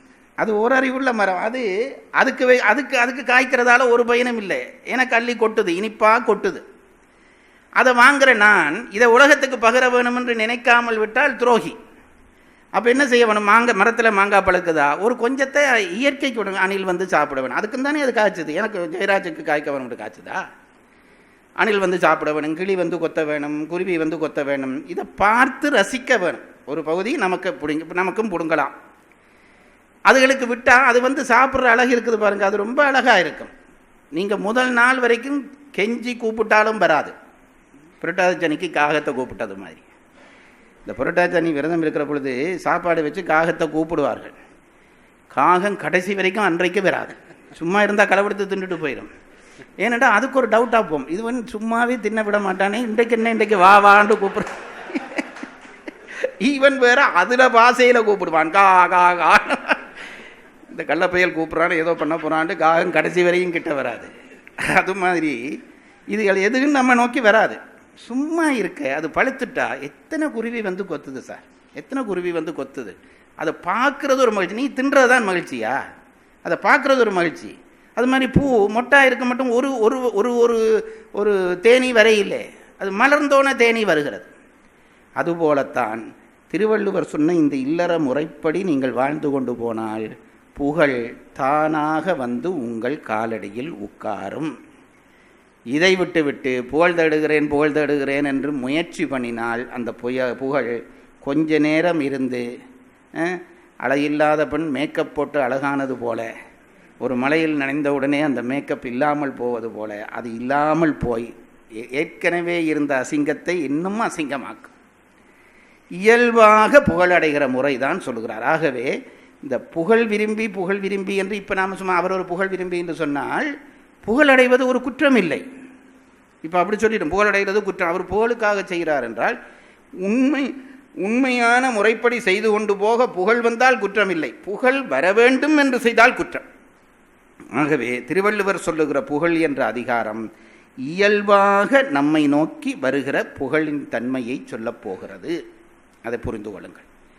இயல்பாக நமக்கு புகழ் வந்து சேருகிறது. அதாவது நீ முறைப்படி கல்யாணம் கட்டி ஒரு மனைவியோடே, அது ரொம்ப முக்கியம், அவளுக்கான குழந்தை, அவர்கள் மேலே அன்பு, இது ஒரு விகல்பமில்லாத இந்த வாழ்க்கை நகர்ந்து கொண்டிருந்தால் அவனை நோக்கி புகழ் வருவதை யாராலும் தடுக்க முடியாது, யாராலும் தடுக்க முடியாது. இப்போது ஒரே ஒரு கேள்வி, அதற்கும் பதில் சொல்லிவிட்டு புகழ் அதிகாரத்துக்குள்ளே நுழைவோம்.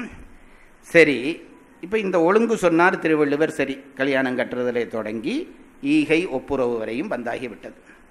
ஈகை ஒப்புரவு வரையும் வந்துவிட்டால் நமக்கு புரிகிறது. சரி, அப்போ ஈகை ஒப்புரவுக்கு வந்துவிட்டோம், அதனாலே புகழ் வருகிறது என்பது சரி, இல்லறம் முடிந்தது. பரிமேலழகர் செய்த ஒரு வேலை உங்களுக்கு ஞாபகம் இருக்கிறது, படித்ததனாலே அது நன்றாக தெரிந்து வைத்திருக்கிறீர்கள். ஒரு அதிகாரம் முடிந்து அடுத்த அதிகாரம் தொடங்குகிற பொழுது இந்த அதிகாரம் இதற்கு பின் ஏன் வைக்கப்பட்டது என்பதற்கு விளக்கம் சொல்லிக்கொண்டே வருகிறார். இதுவரைக்கும் நீங்கள் படித்தது தெரியும். ஒரு அதிகாரத்துக்கு பிறகு அடுத்த அதிகாரம் வைக்கிற பொழுது இது ஏன் வைத்தது என்று சொல்கிறார். இப்போ கேள்வி, அதிகாரத்துக்கு பின் அதிகாரம் வைத்ததுக்கான காரணத்தை சொல்லிக்கொண்டு வந்தார்.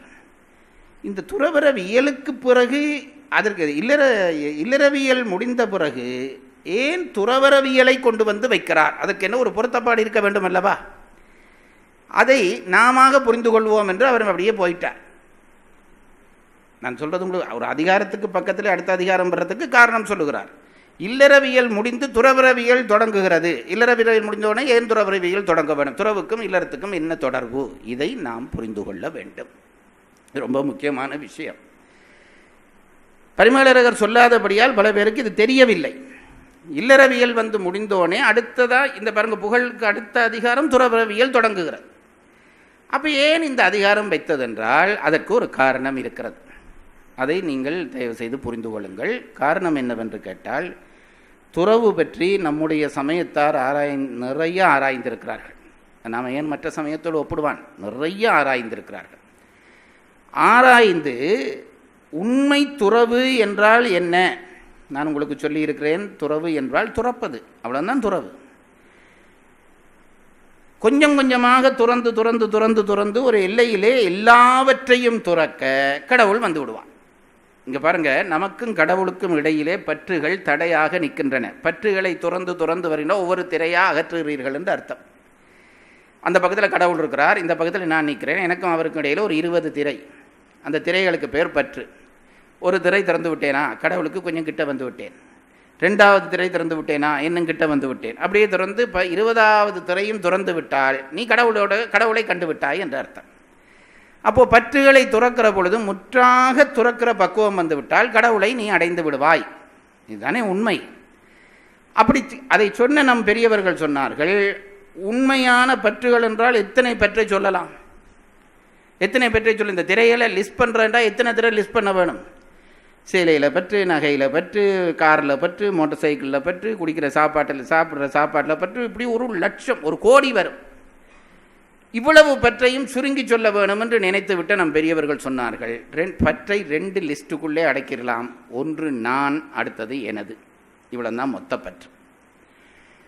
மொத்தமான பற்றை 2 சொற்களுக்குள்ளே அடங்கலாம். ஒன்று நான், அடுத்தது எனது. இந்த 2 பற்று தான் மொத்த பற்றும். நானையும் நீக்கி எனதையும் ஒருவன் நீக்கிவிட்டான் என்றால் மொத்த பற்றையும் நீக்கிவிட்டான் என்று அர்த்தம். முருகனை பற்றி பாடுகிற பொழுது அருணகிரிநாதர் சொன்னார், நானாகிய என்னை விழுங்கி வெறும் தானாய் நிலை நின்றது தற்பரமே. நானாகிய என்னை, நான் என்கின்ற அந்த பற்றையும் எனது என்கின்ற பற்றையும் நீக்குதல். இதை பற்றி நான் உங்களுக்கு முன்னமே சொல்லியிருக்கிறேன். நான் என்ற பற்று உருவாகிற பொழுது நான் என்று உருவாகி பிறகு எனதென்று விரியும். இது உருவாக்கல் முறை.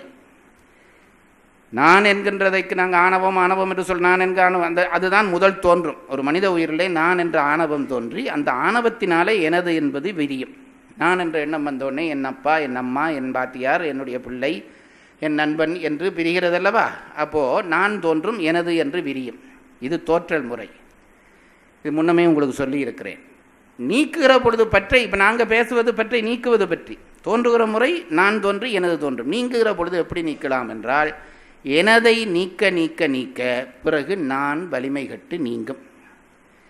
என்னப்பா என்னம்மா ஒவ்வொன்றாக துறப்பது, எல்லாவற்றையும் துறப்பது. என்னுடைய சட்டை, என்னுடைய கார், என்னுடைய வீடு என்று துறந்து கொண்டு வர அதுக்கு பிறகு நான் என்ற அகங்காரம் குறையும். நான் என்பதற்கு அகங்காரம் என்று பெயர், எனது என்பதற்கு மமகாரம் என்று பெயர். அகங்கார மமகாரம் நீங்கினால் துறவு வந்துவிடும். இதிலே தோன்றுகிற பொழுது அகங்காரம் தோன்றி மமகாரம் தோன்றும். முடிகிற பொழுது மமகாரம் முடிய அகங்காரம் முடிய தொடங்கும். நான் அதற்கு உங்களுக்கு முன்பு கீவாஜா சொன்னது சொல்லியிருக்கிறேன். உடை போடுகிற பொழுது பெனியன் போட்டு சட்டை போடுவது, கலட்டுகிற பொழுது சட்டை கலட்டி பெனியன் கழட்டுவது. பெனியன் முதல் போட்டது என்பதற்காக பெனியனை முன்னுக்கு கைவிட்டு கலட்ட முடியாது. மரம் வளருகிற பொழுது மரம் வளர்ந்து கிளை வளரும், வெட்டுகிற பொழுது கிளை வெட்டித்தான் மரம் வெட்டுவது. இதுதான் அந்த முறைமை. அப்போ நானிலே இருந்து வளர்ந்தது எனது. அப்போ எனதை குறைத்து கொண்டே வந்தீர்களானால் நான் வலிமை குன்றும். இதுதான் துறவு வருவதற்கான முறைமை. இதை ஏன் சொன்னேன் என்றால், இல்லறத்திலே அன்பிலே பயிற்சி பெற்று நீங்கள் மேலே வருகிறீர்களே, ஒப்புரவு ஈகை வருகிற பொழுது நீங்கள் என்ன செய்ய தொடங்கி விடுகிறீர்கள்? உங்கள் பொருளை உலகத்திற்கு கொடுக்க தொடங்கி விடுகிறீர்கள். உங்களது பொருளை உலகத்திற்கு கொடுக்க தொடங்கி விடுகிறீர்கள். உங்களது பொருளை உலகத்திற்கு கொடுக்கிறீர்கள் என்றால் எனது என்ற பற்றை நீக்கிவிட்டீர்கள் என்று அர்த்தம். நான் சொல்கிறது உங்களுக்கு புரிகிறதா? எப்பொழுது எனது என்று பற்று நீங்குகிறதோ அப்பொழுதுதான் என் பொருளை நான் இன்னொருவனுக்கு கொடுப்பேன். இது என்னுடைய பேனை என்று நினைத்தால் கொடுக்க முடியாது. அது பற்றி நீங்கினால் இன்னொருவனுக்கு கொடுக்கலாம். இப்போ ஈகை ஒப்புரவு செய்கிற பொழுது ஒருவன் என்ன செய்கிறான்? இல்லறத்தான் தன் பொருளை மற்றவர்களுக்கு கொடுக்கிறான். அப்போ என்ன ஆகிறது? அவனுக்கு மமகாரம் என்கின்ற அந்த எனதென்ற உணர்ச்சி குன்றத் தொடங்கிவிட்டது என்று அர்த்தம். இது ரொம்ப கவனமாக நீங்கள் உள்வாங்க வேணும். அதாவது இல்லறத்தினுடைய கடைசியிலே மமகாரம் குன்றத் தொடங்கி விடுகிறது. எனது என்ற உணர்ச்சி குன்றத் தொடங்கி விடுகிறது. எனது உணர்ச்சி குன்றத் தொடங்கி விட்டதா? ரைட், உனக்கு பாஸ் மார்க்ஸ், துறவரத்துக்குள்ளே போ. ஏனென்றால் அங்கே போவதற்கு தகுதி எனது நான் ரெண்டும் நீக்க வேண்டும். இப்போ எனதை நீ இல்லறத்தினுடைய கடைசியிலே நீக்குவதற்கான பயிற்சி பெற்று விட்டாய். அப்போ இனி துறவரத்துக்குள்ளே போய் அதை முற்றாக வலிமை செய்ய வேண்டும். அப்போனாலே தான் துறவரத்துக்குள்ளே போனோடனே விரதம் என்று ஒரு பகுதி வைத்தார்கள். திடீரென்று போனோடனே உனக்கு முழு மமகாரமும் நீங்காது. அங்கே போய் சில விரதங்களை மேற்கொண்டு மமகாரத்தை நீக்குவதை வலிமைப்படுத்து. அப்போ பாருங்க, இல்லறம் முடிந்த இடத்துல துறவரம் வைத்ததற்கு காரணம் இல்லற முடிவிலே மமகார நீக்கம் தொடங்கி விடுகிறது. இனி துறவரத்துக்குள்ளே போய் அகங்காரமும் நீங்கினால் வீடு கிடைக்கும் என்பதை இவ்வளவு தெரியான அதிகார அமைப்பிலே வைத்த ஒரு புலவனை நம் மூதாதையனாய் நாம் பெற்றிருப்பது நாம் செய்த கோடானு கோடி தவம். அப்படி தான் நினைக்கிறேன். இவ்வளவு தெளிவாக ஒரு வரைபடம் போட முடியுமா வீட்டுக்கு? ஆகவே இப்பொழுது நாங்கள் மமகார நீக்க எல்லைக்கு வந்துவிட்டோம். மமகார நீக்கத்தினாலே இம்மையிலே என்ன கிடைக்கும் என்றால் புகழ் கிடைக்கும். உன்னுடைய பொருளை நீ மற்றவர்களுக்கு ஆக்க தொடங்கின உடனேயே புகழ் உன் காலிலே வந்து விழத் தொடங்கிவிடும். ஆகவே இம்மை பயன் புகழ், மறுமை பயன் துறக்கம். அப்படி உன் பொருளை மற்றவர்களுக்கு கொடுத்தால் முற்றாக உன் பற்றை விடுகிற பொழுது வீடு கிடைக்கும். இப்போ அப்படி இல்லை, நீ ஓரளவு துறவரத்துக்குள்ளே வந்து விட்டாய், மமகாரங்களை நீக்க தொடங்கி விட்டாய், முற்றாக நீக்கவில்லை, உன்னுடைய ஆயுள் முடிந்து விட்டது, இறந்து விட்டாய் என்றால் உனக்கு அடுத்த பிறவியிலே மறுபிறவியிலே உனக்கு கிடைக்கக்கூடிய பயன் சொர்க்கத்துக்கு போய் இருப்பாய். வானுரையும் தெய்வத்துள் வைக்கப்படும். இதெல்லாம் வகுத்து சொல்லியிருக்கிறார்கள். அப்படி ஒரு துறவி துறவு நோக்கி முயற்சி செய்து இடையிலே செத்துவிட்டால் அவனுக்கு கிடைப்பது சொர்க்கம். ஒரு இல்லறத்தான் இது ஒரு முயற்சியும் செய்யாமல் சரியாக வாழ்க்கையிலே வாழ்ந்து முடித்து விட்டால் அவனுக்கு கிடைப்பது சொர்க்கம். ஆகவே தான் துறவியையும் துறவு நோக்கின முயற்சி செய்கிறவனையும் இல்லறத்தானையும் ஒப்பிட்டு இல்லறத்தான் உயர்ந்தவன் என்று திருவள்ளுவர் சொல்லுகிறார். முற்றும் துறந்த துறவியை இல்லை. ஆகவே இப்பொழுது நாங்கள் மமகார நீக்கம் எவ்வளவு இயல்பா இப்போ எல்லா சமயங்கள்லையும் நம்ம சமயத்திலேயே இப்போ இந்த பயிற்சி பட்டறைகள் அதிகமாகிவிட்டது. 100 சமய பலி, நான் இதாலே உனக்கு யோகம் சொல்லித் தருகிறேன், அதால் அது சொல்லித் தருகிறேன். ஒன்று நீ இப்போ கஷ்டப்படாதே, மற்றவனை யோகியாக்க நீ முயற்சி பண்ணாதே, நீ யோகியாகு. இப்போ தானே இப்போ பிரச்சனை. எல்லாரும் அவன் ஒன்றும் பண்ண பேசாமல் நல்லபடி இல்லறத்திலே வாழ்ந்தால் கடவுளாக உன்னை கொண்டு போய் யோக எல்லையிலே விடுவார். இல்லறத்தினுடைய எல்லையிலே நீ இயல்பாக பற்று நீங்க தொடங்கும். அந்த பற்று நீக்கத்துக்குள்ளே வந்துவிட்டால் இம்மை பயனாக புகழ் கிடைக்கும், மறுமை பயனாக சொர்க்கம் கிடைக்கும். அந்த அளவிலே இல்லறத்தை முடித்துக்கொண்டு துறவரத்துக்குள்ளே கால் வைத்த உடனே இந்த விஷயத்தை, இயல்பாக நடந்த இந்த விஷயத்தை நீ வலிமைப்படுத்த வேண்டும். அதற்கான பயிற்சி தொடங்கிறது. அந்த பயிற்சிக்கு விரதம் என்று பெயர். ஒட்டுமொத்த இல்லறவியலை அறத்துப்பாலை உங்களுக்கு விளக்கம் செய்திருக்கிறேன். கடைசியிலே ஒரு அதிகாரம் இருக்கிறது, அது படிக்கிற பொழுது சொல்லுகிறேன். இப்பொழுது நாங்கள் புகழ் என்ற அதிகாரத்துக்குள்ளே நுழைகிறோம். இல்லறத்தினுடைய கடைசி அதிகாரம் துறவரத்தினுடைய முகப்பு அதிகாரம். அதை படிப்போம். 24வது அதிகாரம் புகழ். அதிகாரப்பாயிரம். அஃதாவது இல்வாழ்க்கை முதல் ஈகை ஈராக சொல்லப்பட்ட இல்லறத்தின் வழுவாதார்க்கு இம்மை பயனாகிய இவ்வுலகின் கண் நிகழ்ந்து இரவாது நிற்கும் கீர்த்தி. இது பெரும்பான்மையும் ஈதல் பற்றி வருதலின் அதன்பின் வைக்கப்பட்டது. திருப்பி ஒரு தரம் வாசிப்போம்.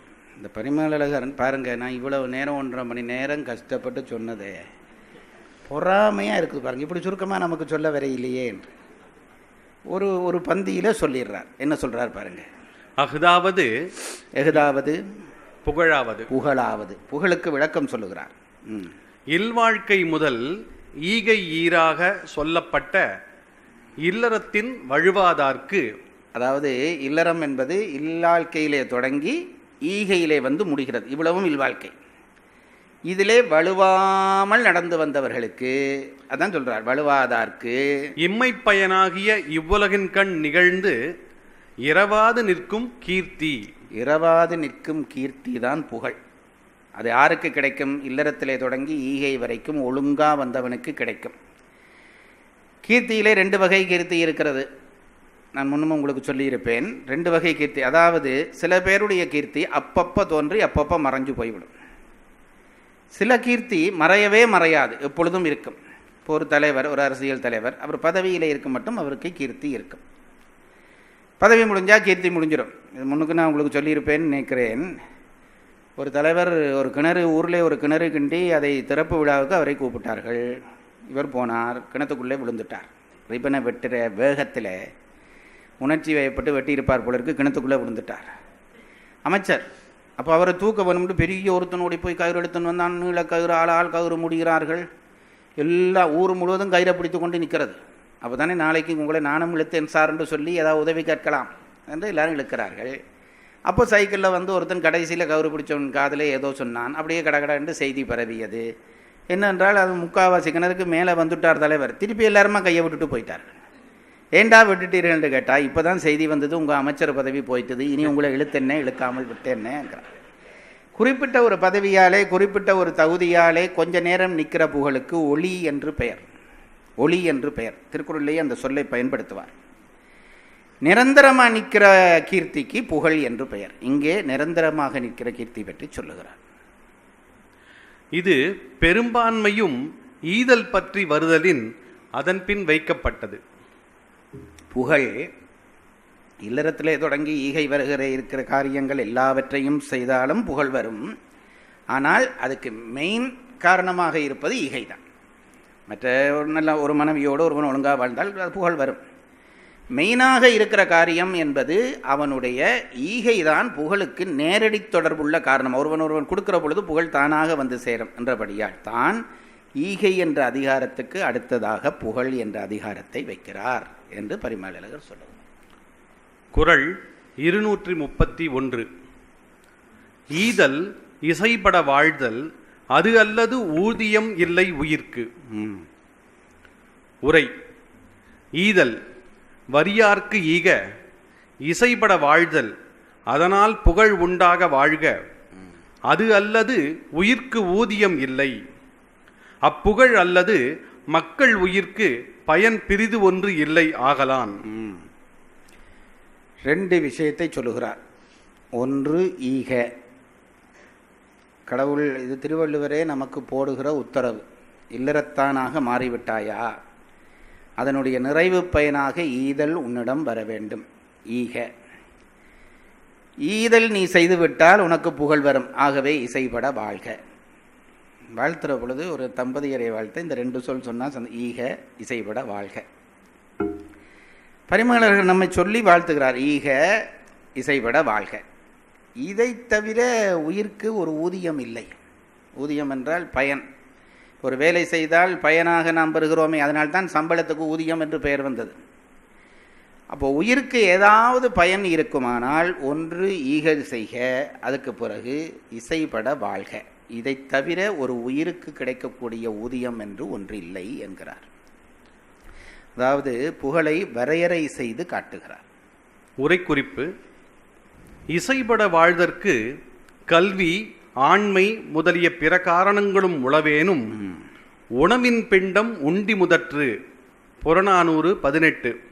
ஆகலின் ஈதல் சிறந்தது என்பதற்கு ஞாபகமாக ஈதல் என்றார். இதில் நீங்கள் கவனிக்க வேண்டிய சில விஷயங்கள் இருக்கிறது. ஈதல் என்பது கொடுத்தல். அறம் என்பதே ஈகையிலே தான் தங்கியிருக்கிறது. நாங்கள் பல அறங்களை சொன்னாலும் கூட அந்த அறங்களினுடைய உயர்வெல்லாம் கொடுத்தல்லே தான். அதனால்தான் அவ்வை இந்த நாளையும் வகுக்கிற பொழுது ஈதல் அறம் என்றார். அறம்பொருள் இன்பம் வீட்டுக்கு ஔவையார் பாடின ஒரு வெண்பா இருக்கிறது. நான் முன்பு உங்களுக்கு சொல்லியிருப்பேன். முகக்குறிப்பை பார்த்தால் சொல்லவில்லை என்பது போல இருக்கிறீர்கள். நினைப்பு இருக்கிறவர்களுக்கு தெரியும். நான் சொன்ன ஞாபகம் எனக்கு இருக்கிறது. ஈதல் அறம், தீவினை விட்டு ஈட்டல் பொருள், காதலர் இருவர் கருத்தொருமித்து ஆதரவு பட்டதே இன்பம், பரனை நினைந்து இம்மூன்றும் விட்டதே பேரின்ப வீடு. அந்த கிழவி திடீரென்று 6 அடிச்சிடும். இவர் சொன்னதை எல்லாத்தையும் அந்த 4 வரியில் சொல்லிட்டு போயிட்டது. அறம் என்பது ஈகை தான். ஈகை தான் அதற்கு மெயின் காரணம், முக்கிய காரணம். இந்த குறளில் நீங்கள் கவனிக்க வேண்டும். ஈகையை கூட இவர் எப்படி சொல்லுகிறார்? உணவிடுதலையே பெரும் ஈகை என்பது போல சொல்லுகிறார். ஈகை சிறப்பு. ஈகையிலேயே ஒருவன் பசி தீர்த்தல் என்பது பெரிய சிறப்பு என்பது நாங்கள் போன அதிகாரத்திலே படித்தோம். ஆகவே பசி தீர்த்தலை அடிப்படையாக சொல்லுகிறார். அதை வைத்துக்கொண்டு பரிமேலழகர் உரை எழுதுகிறார். படிங்க. இசைபட வாழ்தற்கு கல்வி, ஆண்மை முதலிய பிற காரணங்களும் உளவேனும் உணவின் பிண்டம் உண்டி முதற்று. புறநானூறு 18. ஆகலின் ஈதல் சிறந்ததற்கு என்பதற்கு ஞாபகமாக ஈதல் என்றார். புகழுக்கு காரணங்கள் பல இருக்கின்றன. கல்வியாலே புகழ் வரலாம், செல்வத்தாலே புகழ் வரலாம். புகழுக்கு பல காரணங்கள் இருக்கின்றன. ஆனால் ஈகையை அதற்கான முதல் காரணமாக சொன்னதற்கு காரணம், நீ ஒருவனுக்கு நாம் எல்லோரும் உடம்பை பெற்று வாழ்கிறவர்கள். ஆகவே இந்த உடம்பை பெற்று வாழுகிறவர்களுக்கு எது முதல் என்று கேட்டால், இந்த உடம்பு எதிலே தங்கி இருக்கிறது என்றால் உணவிலே தங்கி இருக்கிறது. அதற்கு ஒரு மேற்கோள் காட்டுகிறார். உணவின் பிண்டம் உண்டி முதற்று. இந்த உடம்பு தங்கி இருப்பது உணவிலே தான். உணவில்லாவிட்டால் உடம்பு நிற்காது. ஆகவே உடம்பின் பிண்டம் உண்டி முதற்று என்று ஒரு மேற்கோள் எடுத்து காட்டி சொல்லுகிறார். உணவாலே தானே இந்த உடம்பு நிற்கிறது. ஆகவே அந்த உணவை கொடுத்தலாகிய ஈதலால் வருகிற புகழ் என்பது உயர்ந்த புகழ் என்கிறார். உயிர்க்கு என்பது பொதுப்பட கூறினாரேனும் விலங்கு உயிர்கட்கு ஏலாமையின் மக்கள் உயிர் மேல் நின்றது. இந்த ஆள் படிக்கிற படிப்புக்கு ஒரு அளவில்லை. இவர் என்ன சொல்லுகிறார்? ஈதல் இசைபட வாழ்தல் அல்லது ஊதியமில்லை உயிர்க்கு என்பது குறள். இந்த உயிர்க்கு என்றால் எதை குறிக்கும்? நமக்கும் உயிர் இருக்கிறது, மாட்டுக்கும் உயிர் இருக்கிறது, கோழிக்கும் உயிர் இருக்கிறது, எல்லா 6 அறிவுள்ள ஜீவன்களுக்கும் உயிர் இருக்கிறது. அப்போ எல்லா உயிரையும் இந்த சொல் குறிக்கிறதா என்றால் பரிமேலழகர் சொன்னார், இல்லை, இது மானுடரைத்தான் குறிக்கிறது. ஏனென்றால் ஈதல் இசைபட வாழ்தல் என்ற பண்புகள் நினைந்து செய்யக்கூடிய மானுடர்க்குத்தான் உரியது. விலங்குகளுக்கு தற்செயலாக அது அமையுமே தவிர நினைந்து செய்ய முடியாது. ஆகவே ஈதல் இசைபட வாழ்தல் என்கின்ற அந்த இரு பண்புகளும் மானுடர்க்கு உரியதென்றபடியால் இங்கே உயிர்க்கு என்று சொன்னது விலங்குகளை விலக்கி மனிதர்களை என்று பொருள் கொள்க என்கிறார். வாசிங்க. உயிர்க்கு என்பது பொதுப்பட கூறினாரேனும் விலங்கு உயிர்கட்கு இயலாமையின் மக்கள் உயிர் மேல் நின்றது. மக்கள் உயிர் மேல் நின்றது. இது சொன்ன உடனே விதிவிலக்காக ஒரு மாடு உதவி செய்ததை கண்டுபிடித்து, ஒரு பறவை உதவி செய்ததை கண்டுபிடித்து கேள்வி கேட்கலாம் என்று இப்போவே கொஞ்சம் பேர் ரெடியாக இருப்பீர்கள். ஆனால் அவை விதிவிலக்கே தவிர விதி அல்ல. அது இப்போது அபூர்வமாக நடக்கிறது. விதி என்பது நினைந்து தர்மத்தை செய்வதும், அதாவது ஈகையை செய்வதும், அதனாலே புகழடைவதும் மனிதருக்கென்றபடியால் இந்த குறளிலே சொன்ன உயிர் என்பது விலங்குகளை தவிர்த்து மனிதர்களுக்கு என்று எடுக்கங்கள். குறள் 231 மறுவாசிப்பு. ஈதல் இசைபட வாழ்தல் அது அல்லது ஊதியம் இல்லை உயிர்க்கு. ஈதல் வரியார்க்கு ஈக, இசைபட வாழ்தல் அதனால் புகழ் உண்டாக வாழ்க, அது அல்லது உயிர்க்கு ஊதியம் இல்லை. பரிமளர் அவருடைய அந்த உரை சிறப்பை கவனித்து பார்க்க வேண்டும். அப்போ தான் அது சிறப்பு தெரியும். திருக்குறளில் என்ன இருக்கிறது? ஈதல் இசைப்பட வாழ்தல், இவ்வளோ தான். இது பரிமள உரை எழுதல் பொழுது என்ன சொன்னார்? வரியார்க்கு ஈக என்றார். ஏன் முன்னே குறளிலே சொல்லிவிட்டார், ஈவதென்பது வரியாருக்கு கொடுப்பது தான் ஈகை. ஆகவே நான் எங்கள் ஃபேக்ட்ரி மேனேஜருக்கு நான் ஒரு விருந்து கொடுத்தேன் சார் என்பதை நீ ஈகை லிஸ்ட்டுக்குள்ளே சேர்க்காதே. அதுக்கு என்ன பொருள்? போன அதிகாரத்தில் என்ன படித்தார்? என்ன குறியெதிர்ப்பை உடையதுடைத்து இங்கே கொடுத்தா அங்கே வரும், அப்படி கொடுக்கிறது ஈகை இல்லை என்று முன்னமே திருவள்ளுவர் சொன்னதை மனதில் வைத்துக்கொண்டு ஈதல் என்பதற்கு வரியார்க்கு ஒன்று ஈதல் என்று எழுதுகிறார். அப்புகழ் அல்லது மக்கள் உயிர்க்கு பயன் பிரிது ஒன்று இல்லை ஆகலான். உரைக்குறிப்பு. இசைபட வாழ்தற்கு கல்வி, ஆண்மை முதலிய பிற காரணங்களும் உளவேனும் உணவின் பிண்டம் உண்டி முதற்று புறநானூறு 18 ஆகலின் ஈதல் சிறந்தது என்பதற்கு ஞாபகமாக ஈதல் என்றார். உயிர்க்கு என்பது பொதுப்பட கூறினாரேனும் விலங்கு உயிர்கட்கு ஏலாமையின் மக்கள் உயிர் மேல் நின்றது. குறள் 232. அதற்கிடையிலே ஒரு செய்தி. நம்முடைய மூதாதையர்களுடைய அறிவு சிறப்புக்கும் இன்றைய நம் வாழ்வினுடைய அறிவு சிறப்புக்கும் உள்ள வித்தியாசம் ஒன்று சொல்லுகிறேன். மூதாதையர்கள் என்ன செய்தார்கள் என்றால், நமக்கு என்று சொல்வது, நான் என்று சொல்வது இரண்டினுடைய சேர்க்கை. ஒன்று உடம்பு, அடுத்தது உயிர். ஒவ்வொருவரும் நான் என்று நான் சொல்லுகிற பொழுது உடம்பையும் குறிக்கிறேன், உயிரையும் குறிக்கிறேன். நம்முடைய தமிழ் மூதாதையருடைய சிந்தனை சிறப்பை பாருங்கள். அவர்கள் என்ன நினைத்தார்கள்? உடம்பு என்பது அழிகிற பொருள். நீ என்னதான் எக்ஸசைஸ் செய்து என்னதான் பாதுகாத்தாலும் ஒரு நாளைக்கு அது அழியத்தான் போகிறது. உடம்பு என்றது அழிகிற பொருள். உயிர் என்பது அழியா பொருள். அது இன்னொரு பிறவிக்குள்ளே போய் உயிர் என்றைக்கும் இருக்க போகிற பொருள். இப்போ நீங்கள் பாதுகாக்கிறது என்று வருகிற பொழுது, இப்போ நீங்கள் சும்மா வீட்டிலே ஒரு பொருளை பாதுகாக்கிறேன்னு வரீங்க. அழிகிற பொருளை பாதுகாப்பீர்களா, அழியாத பொருளை பாதுகாப்பீர்களா? அழிகிற பொருளிலே பாதுகாப்பு குறைந்துவிடும். அழியாத பொருளை பாதுகாப்பது, அது தங்கம், அது உள்ளுக்கே வைத்து பூட்டுவோம் என்று சொல்லுகிறது தானே நம்ம வழக்கம். அது உலகியல் வழக்கம். நம்முடைய மூதாதையர்கள் என்ன செய்தார்கள்? உயிர் பாதுகாப்பு பற்றித்தான் அக்கறைப்பட்டார்கள். உயிர் பாதுகாப்பு என்பது உயிரை தங்க வைக்கிற பாதுகாப்பு இல்லை, உயிரினுடைய பயனடைய செய்கிற பாதுகாப்பு. உயிர் உடல் என்று வருகிற போது உடல் பாதுகாப்பை இரண்டாவதாக்கி உயிருக்கான முக்கியத்துவம் கொடுக்கிறார். இங்கே பாருங்க, ஊதியம் இல்லை ஒருவர்க்கு என்று எழுதியிருக்கலாம், உயிர்க்கு என்று எழுதுகிறார். உயிருக்கான முக்கியத்துவத்தை கொடுப்போம். இன்றைக்கு நீங்கள் இந்த டிவியில் பார்க்குற விளம்பரங்கள் எல்லாம் உடல் சார்ந்தவையை தவிர உயிர் சார்ந்து ஒரு விளம்பரம் வருவதில்லை. இந்த டூத்பேஸ்ட்டை போட்டு மினுக்குங்கள், உயிர் உய்வடையும் என்று ஒருவனும் சொல்ல மாட்டான். பல்லு வெள்ளையாக வரும் என்று சொன்னால் அது என்றைக்கோ விழத்தான் போகிறது. அப்போது உயிரை பற்றி கவலைப்படுவது என்பது நம் தமிழ் மூதாதையருடைய கல்வி மரபு. அதைத்தான் இங்கே சொல்லுகிறார். ஒரு குறள் படித்து நிறுத்துவோம். குறள் 232.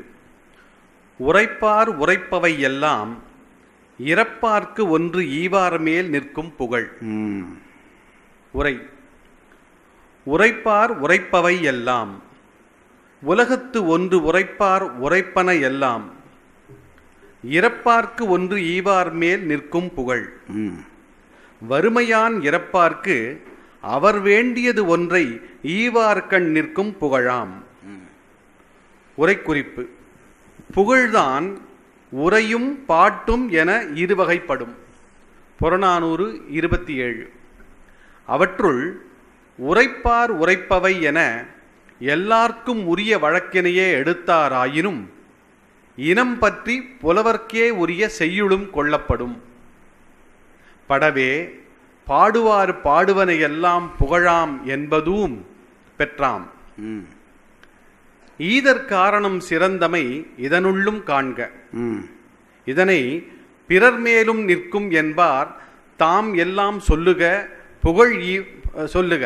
பிறர் மேலும் இல்லை, பிறர் மேலும். அப்படியா? எல்லா புஸ்தகத்திலும் இருக்கு. பிறர் மேலும், பிறர் மேலும் தான். சரி, வாசிங்க. பிறர் மேலும் நிற்கும் என்பார் தாம் எல்லாம் சொல்லுக புகழ் ஈவார் மேல் நிற்கும் என்று உரைப்பாரும் உளர். சரி சரி சரி சரி, அது சரி, நீங்க சொன்னது சரி. அது புகழது சிறப்பு நோக்காமை அறிக. திருப்பி படிப்போம். காதால விளங்கிட்டோம், இனி மனதால விளங்குவோம். உரை: உரைப்பார் உரைப்பவை எல்லாம் உலகத்து ஒன்று உரைப்பார் உரைப்பன எல்லாம். இதில் என்ன சொல்கிறாருங்கிறத முதல் சொல்லுகிறேன். பொதுவாக மனிதர்கள் ஒருவரை பற்றி ஒருவர் பேசுவார்கள். அப்படி பேசுகிற விஷயங்களிலே எல்லாம் சிறந்ததாக பேசப்படுகிற விஷயம் என்பது ஒருவன் உடைய புகழைத்தான் பேசுவார்கள். உரைப்பனவற்றுள் எல்லாம் எப்பொழுதும் கருத்தாக நிற்பது ஒரு புகழைத்தான். இது உயர்ந்தவர்கள் பற்றி சொல்லப்படுகிற செய்தி. தாழ்ந்தவர்கள் கீழ்மை பற்றியும் பேசிக்கொண்டிருப்பார்கள். பெரியவர்கள் பேசுகிற பேச்செல்லாம் ஒருவனுடைய புகழ் பற்றியதாகவே இருக்கும். உரைப்பார் உரைப்பன எல்லாம் இறப்பார்க்கு ஒன்று ஈவார் மேல், வறியவர்களுக்கு கொடுத்தவர்கள் மேல் அவர்களுடைய புகழ் மேல்தான் பேசுகிற பேச்செல்லாம் நிற்கும். இது குறள். திருப்பி குறளையும் பாய்ச்சி வாசிங்க. உரைப்பார் உரைப்பவை எல்லாம் இறப்பார்க்கு ஒன்று ஈவார் மேல் நிற்கும் புகழ். நிற்கும் புகழ். இறப்பார்க்கு ஒன்று ஈவார் மேல் நிற்கின்ற புகழை பற்றித்தான் பேசுகிறவர்கள் எல்லாரும் பேசுவார்கள். இது குறள். இதை பரிமேலழகர் எப்படி கையாளுகிறார் என்று பாருங்கள். உரைப்பார் உரைப்பவை எல்லாம் உலகத்து ஒன்று உரைப்பார் உரைப்பன எல்லாம் இறப்பார்க்கு ஒன்று ஈவார் மேல் நிற்கும் புகழ். வறுமையான் இறப்பார்க்கு அவர் வேண்டியது ஒன்றை ஈவார்கண் நிற்கும் புகழாம். உரைக்குறிப்பு: சரி, புகழ்தான் உரையும் பாட்டும் என இருவகைப்படும். புறநானூறு 27. அதாவது பேசுகிறவர்கள் எல்லாம் வறியவர்களுக்கு கொடுத்து புகழ் சம்பாதித்தவனை பற்றித்தான் பேசுவார்கள். இது திருவள்ளுவர் முடிவு. பரிமேலழகருக்கு இன்னும் திருப்திப்படவில்லை. அவர் என்ன செய்கிறார்? இதையே சற்று விரிக்கிறார். சொல்லுங்க, அந்த உரை குறிப்பு வாசிங்க. தொடக்கம்: புகழ்தான் உரையும் பாட்டும் என இருவகைப்படும். புகழ்ச்சி செய்வதென்பது ஒன்று பேச்சாலே புகழ்வது, மற்றது பாட்டாலே புகழ்வது. ஏன்னா அந்த காலத்திலே உயர்ந்தவர்கள் கையாண்ட மொழிக்கருவி என்பது பாட்டுத்தான். பாட்டு ரூபமாக இலக்கியங்கள் இருக்கும் வரைக்கும் தரம் குறையவில்லை. எப்பொழுது வசன ரூபமாக வந்ததோ அன்றைக்கு அது தரம் குறைய ஆரம்பித்து விட்டது. தரம் குறைவதென்றால் ஒட்டுமொத்தமாக குறைந்தது என்று சொன்னால் அது நான் சொல்லுகிற தவறு. சில பேர் அதைவிட நல்ல தரத்திலும் அதை வைத்திருக்கிறார்கள். பெரும்பாலும் பேசுவது இலக்கியமாக்க தொடங்கினோன்னு என்ன, எவனும் பேச ஆரம்பித்து விட்டான். பழைய காலத்திலே பாட்டுத்தான் இலக்கியம் என்கிற பொழுது ஓரளவு படித்தவன் தான் அந்த இலக்கியத்துக்குள்ளே கை வைக்க முடிந்தது. இப்போ எல்லாரும் கை வைப்பதாக சொல்லி பாமர இலக்கியம் என்று சொல்லி இலக்கியமே பாமர இலக்கியமாக போய்விட்டது. அப்போது புகழ்ச்சி என்பது ஒன்று பேச்சாக போல்வது அல்லது பாட்டாக போல்வது. இங்கே திருவள்ளுவர் என்ன சொன்னார்? உரைப்பார் உரைப்பனவெல்லாம் என்று பேசுவதை சொல்லிவிட்டார். பரிமேலழகர் சொல்கிறார், அதை அவர் அப்படி சொன்னாலும் இனம் பற்றி பாடுவதையும் கொள்கை என்கிறார். ஒரு விஷயத்தை சொன்னால் இப்போ பாருங்க, தடிமண் இருந்தால் நனையாதே, தடிமண் இருந்தால் மழையிலே நனையாதே. தடிமண் என்று சொல் பிரயோகம் இருக்கிறதா? அல்லது ஜலதோஷம் இருந்தால் நனையாதே என்றால் இனம் பற்றி காய்ச்சல் இருந்தாலும் நனையாதே என்பது அதற்குள்ளே இருக்கிறது. ரெண்டும் சொந்தக்கார வருத்தங்கள். இந்த வருத்தத்துக்கு சொல்கிற நிம்மதி அதுக்கும் உண்டாகும். அதுபோல உரைப்பார் உரைப்பனவெல்லாம் வரையவருக்கு ஈகிற புகழ்தான் என்றால் பாடுபவர்கள் பாடுவார் பாடுவனவும் அந்தைய புகழே என்று எடுக்க என்று உரை எழுதுகிறார். அதாவது அதை கொஞ்சம் கூட்டி கொடுக்கிறார், உயர்த்தி கொடுக்கிறார். அவற்றுள் உரைப்பார் உரைப்பவை என எல்லாருக்கும் உரிய வழக்கினையே எடுத்தாராயினும் இனம் பற்றி புலவர்க்கே உரிய செய்யுளும் கொள்ளப்படும். புலவர்க்கே உரிய செய்யுளும் கொள்ளப்படும். அந்த புகழைத்தான் பேசுகிறது என்று எடுத்துக்கொள்ளப்படும் என்கிறார். படவே பாடுவார் பாடுவன எல்லாம் புகழாம் என்பதும் பெற்றாம். எவ்வளவு தூரம் அதனுடைய தகுதியை கூட்டி விடுகிறார். உரைப்பார் உரைப்பன என்றால் சாதாரண பாமர மக்களும் புகழை சொல்லுக. ஒரு ஈகையாளனுடைய புகழை எம்ஜிஆருக்கு இன்றைக்கு வரைக்கும் இருக்கிற பெருமதி என்பது அந்த ஈகை பற்றிய பெருமை பேசுகிறவனெல்லாம் அதை பேசுகிறான். இது சாதாரண மக்கள். அப்போ படித்தவன் என்ன செய்வான் என்றால் அவன் பாடுவான், அவன் கூட புகழைத்தான் பாடுவான் என்கிறார். ஈதற் காரணம் சிறந்தமை இதனுள்ளும் காண்க. அதாவது முதல் குறளில், இதனுள்ளும் என்றால் என்ன அர்த்தம் என்றால் இதற்கு முதல் குறளிலும் சொல்லியிருக்கிறார். ஈகையினுடைய பெருமையை சொல்லியிருக்கிறார், ஈமைக்கான புகழுக்கான காரணத்தை சொல்லியிருக்கிறார். இந்த குறளிலும் புகழினுடைய காரணம் பதிந்திருப்பதை காண்க என்கிறார். இதனை பிறர் மேலும் நிற்கும் என்பார் தாம் எல்லாம் சொல்லுக புகழ் தாம் எல்லாம் சொல்லுக புகழ் ஈவார் மேல் நிற்கும் என்று உரைப்பாரும் உளர். அதாவது வேறு சில பேர் இந்த குறளுக்கு எப்படி உரை சொல்வார்கள் என்றால், உரைப்பார் உரைக்கும் பொருள் எல்லாம், அந்த குறளை வாசிங்க. உரைப்பார் உரைப்பவை எல்லாம் எல்லாம் இறப்பார்க்கு ஒன்று ஈவார் மேல் நிற்கும் புகழ். அதாவது வறியவர்களுக்கு கொடுக்கிறவருடைய புகழைத்தான் உரைப்பார்கள் என்பதுதான் குறள். சில பேர் அதுக்கு எப்படி உரை எடுத்தார்கள் என்றால், அப்படி இல்லை, செல்வத்தினாலே கல்வியினாலே வருகிற புகழும் உரைக்கப்படும், ஆனால் அவற்றுக்குள்ளே இது சிறந்ததாக உரைக்கப்படும் என்று உரை சொன்னாலும் பிழையில்லை. அதை சுட்டி காட்டுகிறார். வாசியுங்கள். இதனை பிறர் மேலும் நிற்கும் என்பார் தாம் எல்லாம் சொல்லுக புகழ் ஈவார் மேல் நிற்கும். பிறர் மேலும் நிற்கும் என்பார் தாம் எல்லாம் சொல்லுக. வேற வேற விஷயங்களையும் புகழ் நிற்கும் என்று சொல்லுகிறவர்கள் சொல்லட்டும். புகழ் ஈவார் மேல் நிற்கும் என்று உரைப்பாரும் உளர். அது மற்ற விஷயங்களில் நிற்கும் என்று சொல்வார்களும் சொல்லுக, ஆனால் புகழ் ஈவார் மேல்தான் நிற்கும் என்று சொல்வார்கள். ஆனால் இதை வேற உரையை எடுத்து காட்டிவிட்டு இதை மறுக்கிறார் பரிமளகர். என்ன சொல்லுகிறார்? அது புகழது சிறப்பு நோக்காமை அறிக. அதாவது கல்வியாலும் செல்வத்தாலும் கூட புகழ் வரும், ஆனால் இவாருக்குரிய புகழ், இவரதாலே வருகிற புகழ்தான் புகழ் என்று சொல்லுகிற பொழுது கல்வி செல்வத்தினுடைய புகழையும் சுட்டிவிட்டு இதை சொல்லுகிறபடியால் இதை தனித்து இதனுடைய புகழ் சொல்வது போல அந்த புகழ் நிற்காது. ஆகவே அதனுடைய தரம் குறைகிறது என்றபடியால் அது பொருந்தாமை அறிக என்ற அதிகாரம் புகழ். அது ஈகையினாலே வருவதென்று தனித்து சுட்டுகிற பொழுதுதான் அந்த ஈகைக்கு மதிப்பு வரும். ஈகைக்கு அடுத்த அதிகாரம். ஆகவே மற்றவையாலே வருகிற புகழை இந்த இடத்திலே சொல்லாமல் ஈகையாலே வருகிற புகழை சொல்வதுதான் பொருத்தம் என்று எடுத்து காட்டுகிறார் பரிமளர். குறள் 232 மறுவாசிப்பு. உரைப்பார் உரைப்பவை எல்லாம் இறப்பார்க்கு ஒன்று ஈவார் மேல் நிற்கும் புகழ். உரை உரைப்பார் உரைப்பவை எல்லாம் உலகத்து ஒன்று உரைப்பார் உரைப்பன எல்லாம் இறப்பார்க்கு ஒன்று ஈவார் மேல் நிற்கும் புகழ். வறுமையான் இறப்பார்க்கு அவர் வேண்டியது ஒன்றை ஈவார் கண் நிற்கும் புகழாம்.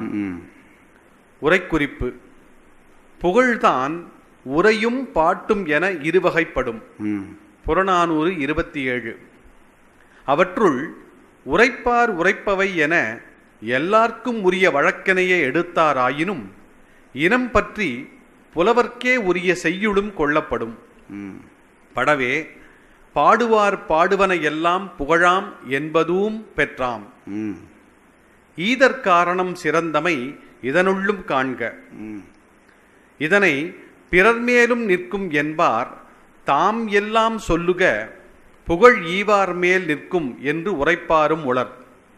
அது பிறர் மேலும் நிற்கும் என்பார் என்றால் கல்வியாளர்கள் மேலும் நிற்கும், செல்வத்தினர் மேலும் நிற்கும் என்று சொல்லுகிறவர்கள் சொல்லலாம். ஆனால் ஈகையாளரிடம் நிற்கும் என்று உரை சொல்லுகிறார்கள். அங்கே அவர்களையும் உயர்த்தி ஈகையாளர்களையும் உயர்த்துகிறார்கள். அதிகாரம் ஈகைக்கு பிறகு புகழ் வைத்திருக்கிறபடியால் மற்றதனாலே வந்த புகழை சொல்வது அவ்வளவு பொருத்தமில்லை, ஈகையினாலே வருவதுதான் பொருத்தம் என்று தன்னுரையை நியாயப்படுத்துகிறார் பரிமேலழகர். அது புகழது சிறப்பு நோக்காமை அறிக. இன்றைக்கு இந்த அளவிலே நிறுத்துவோம்.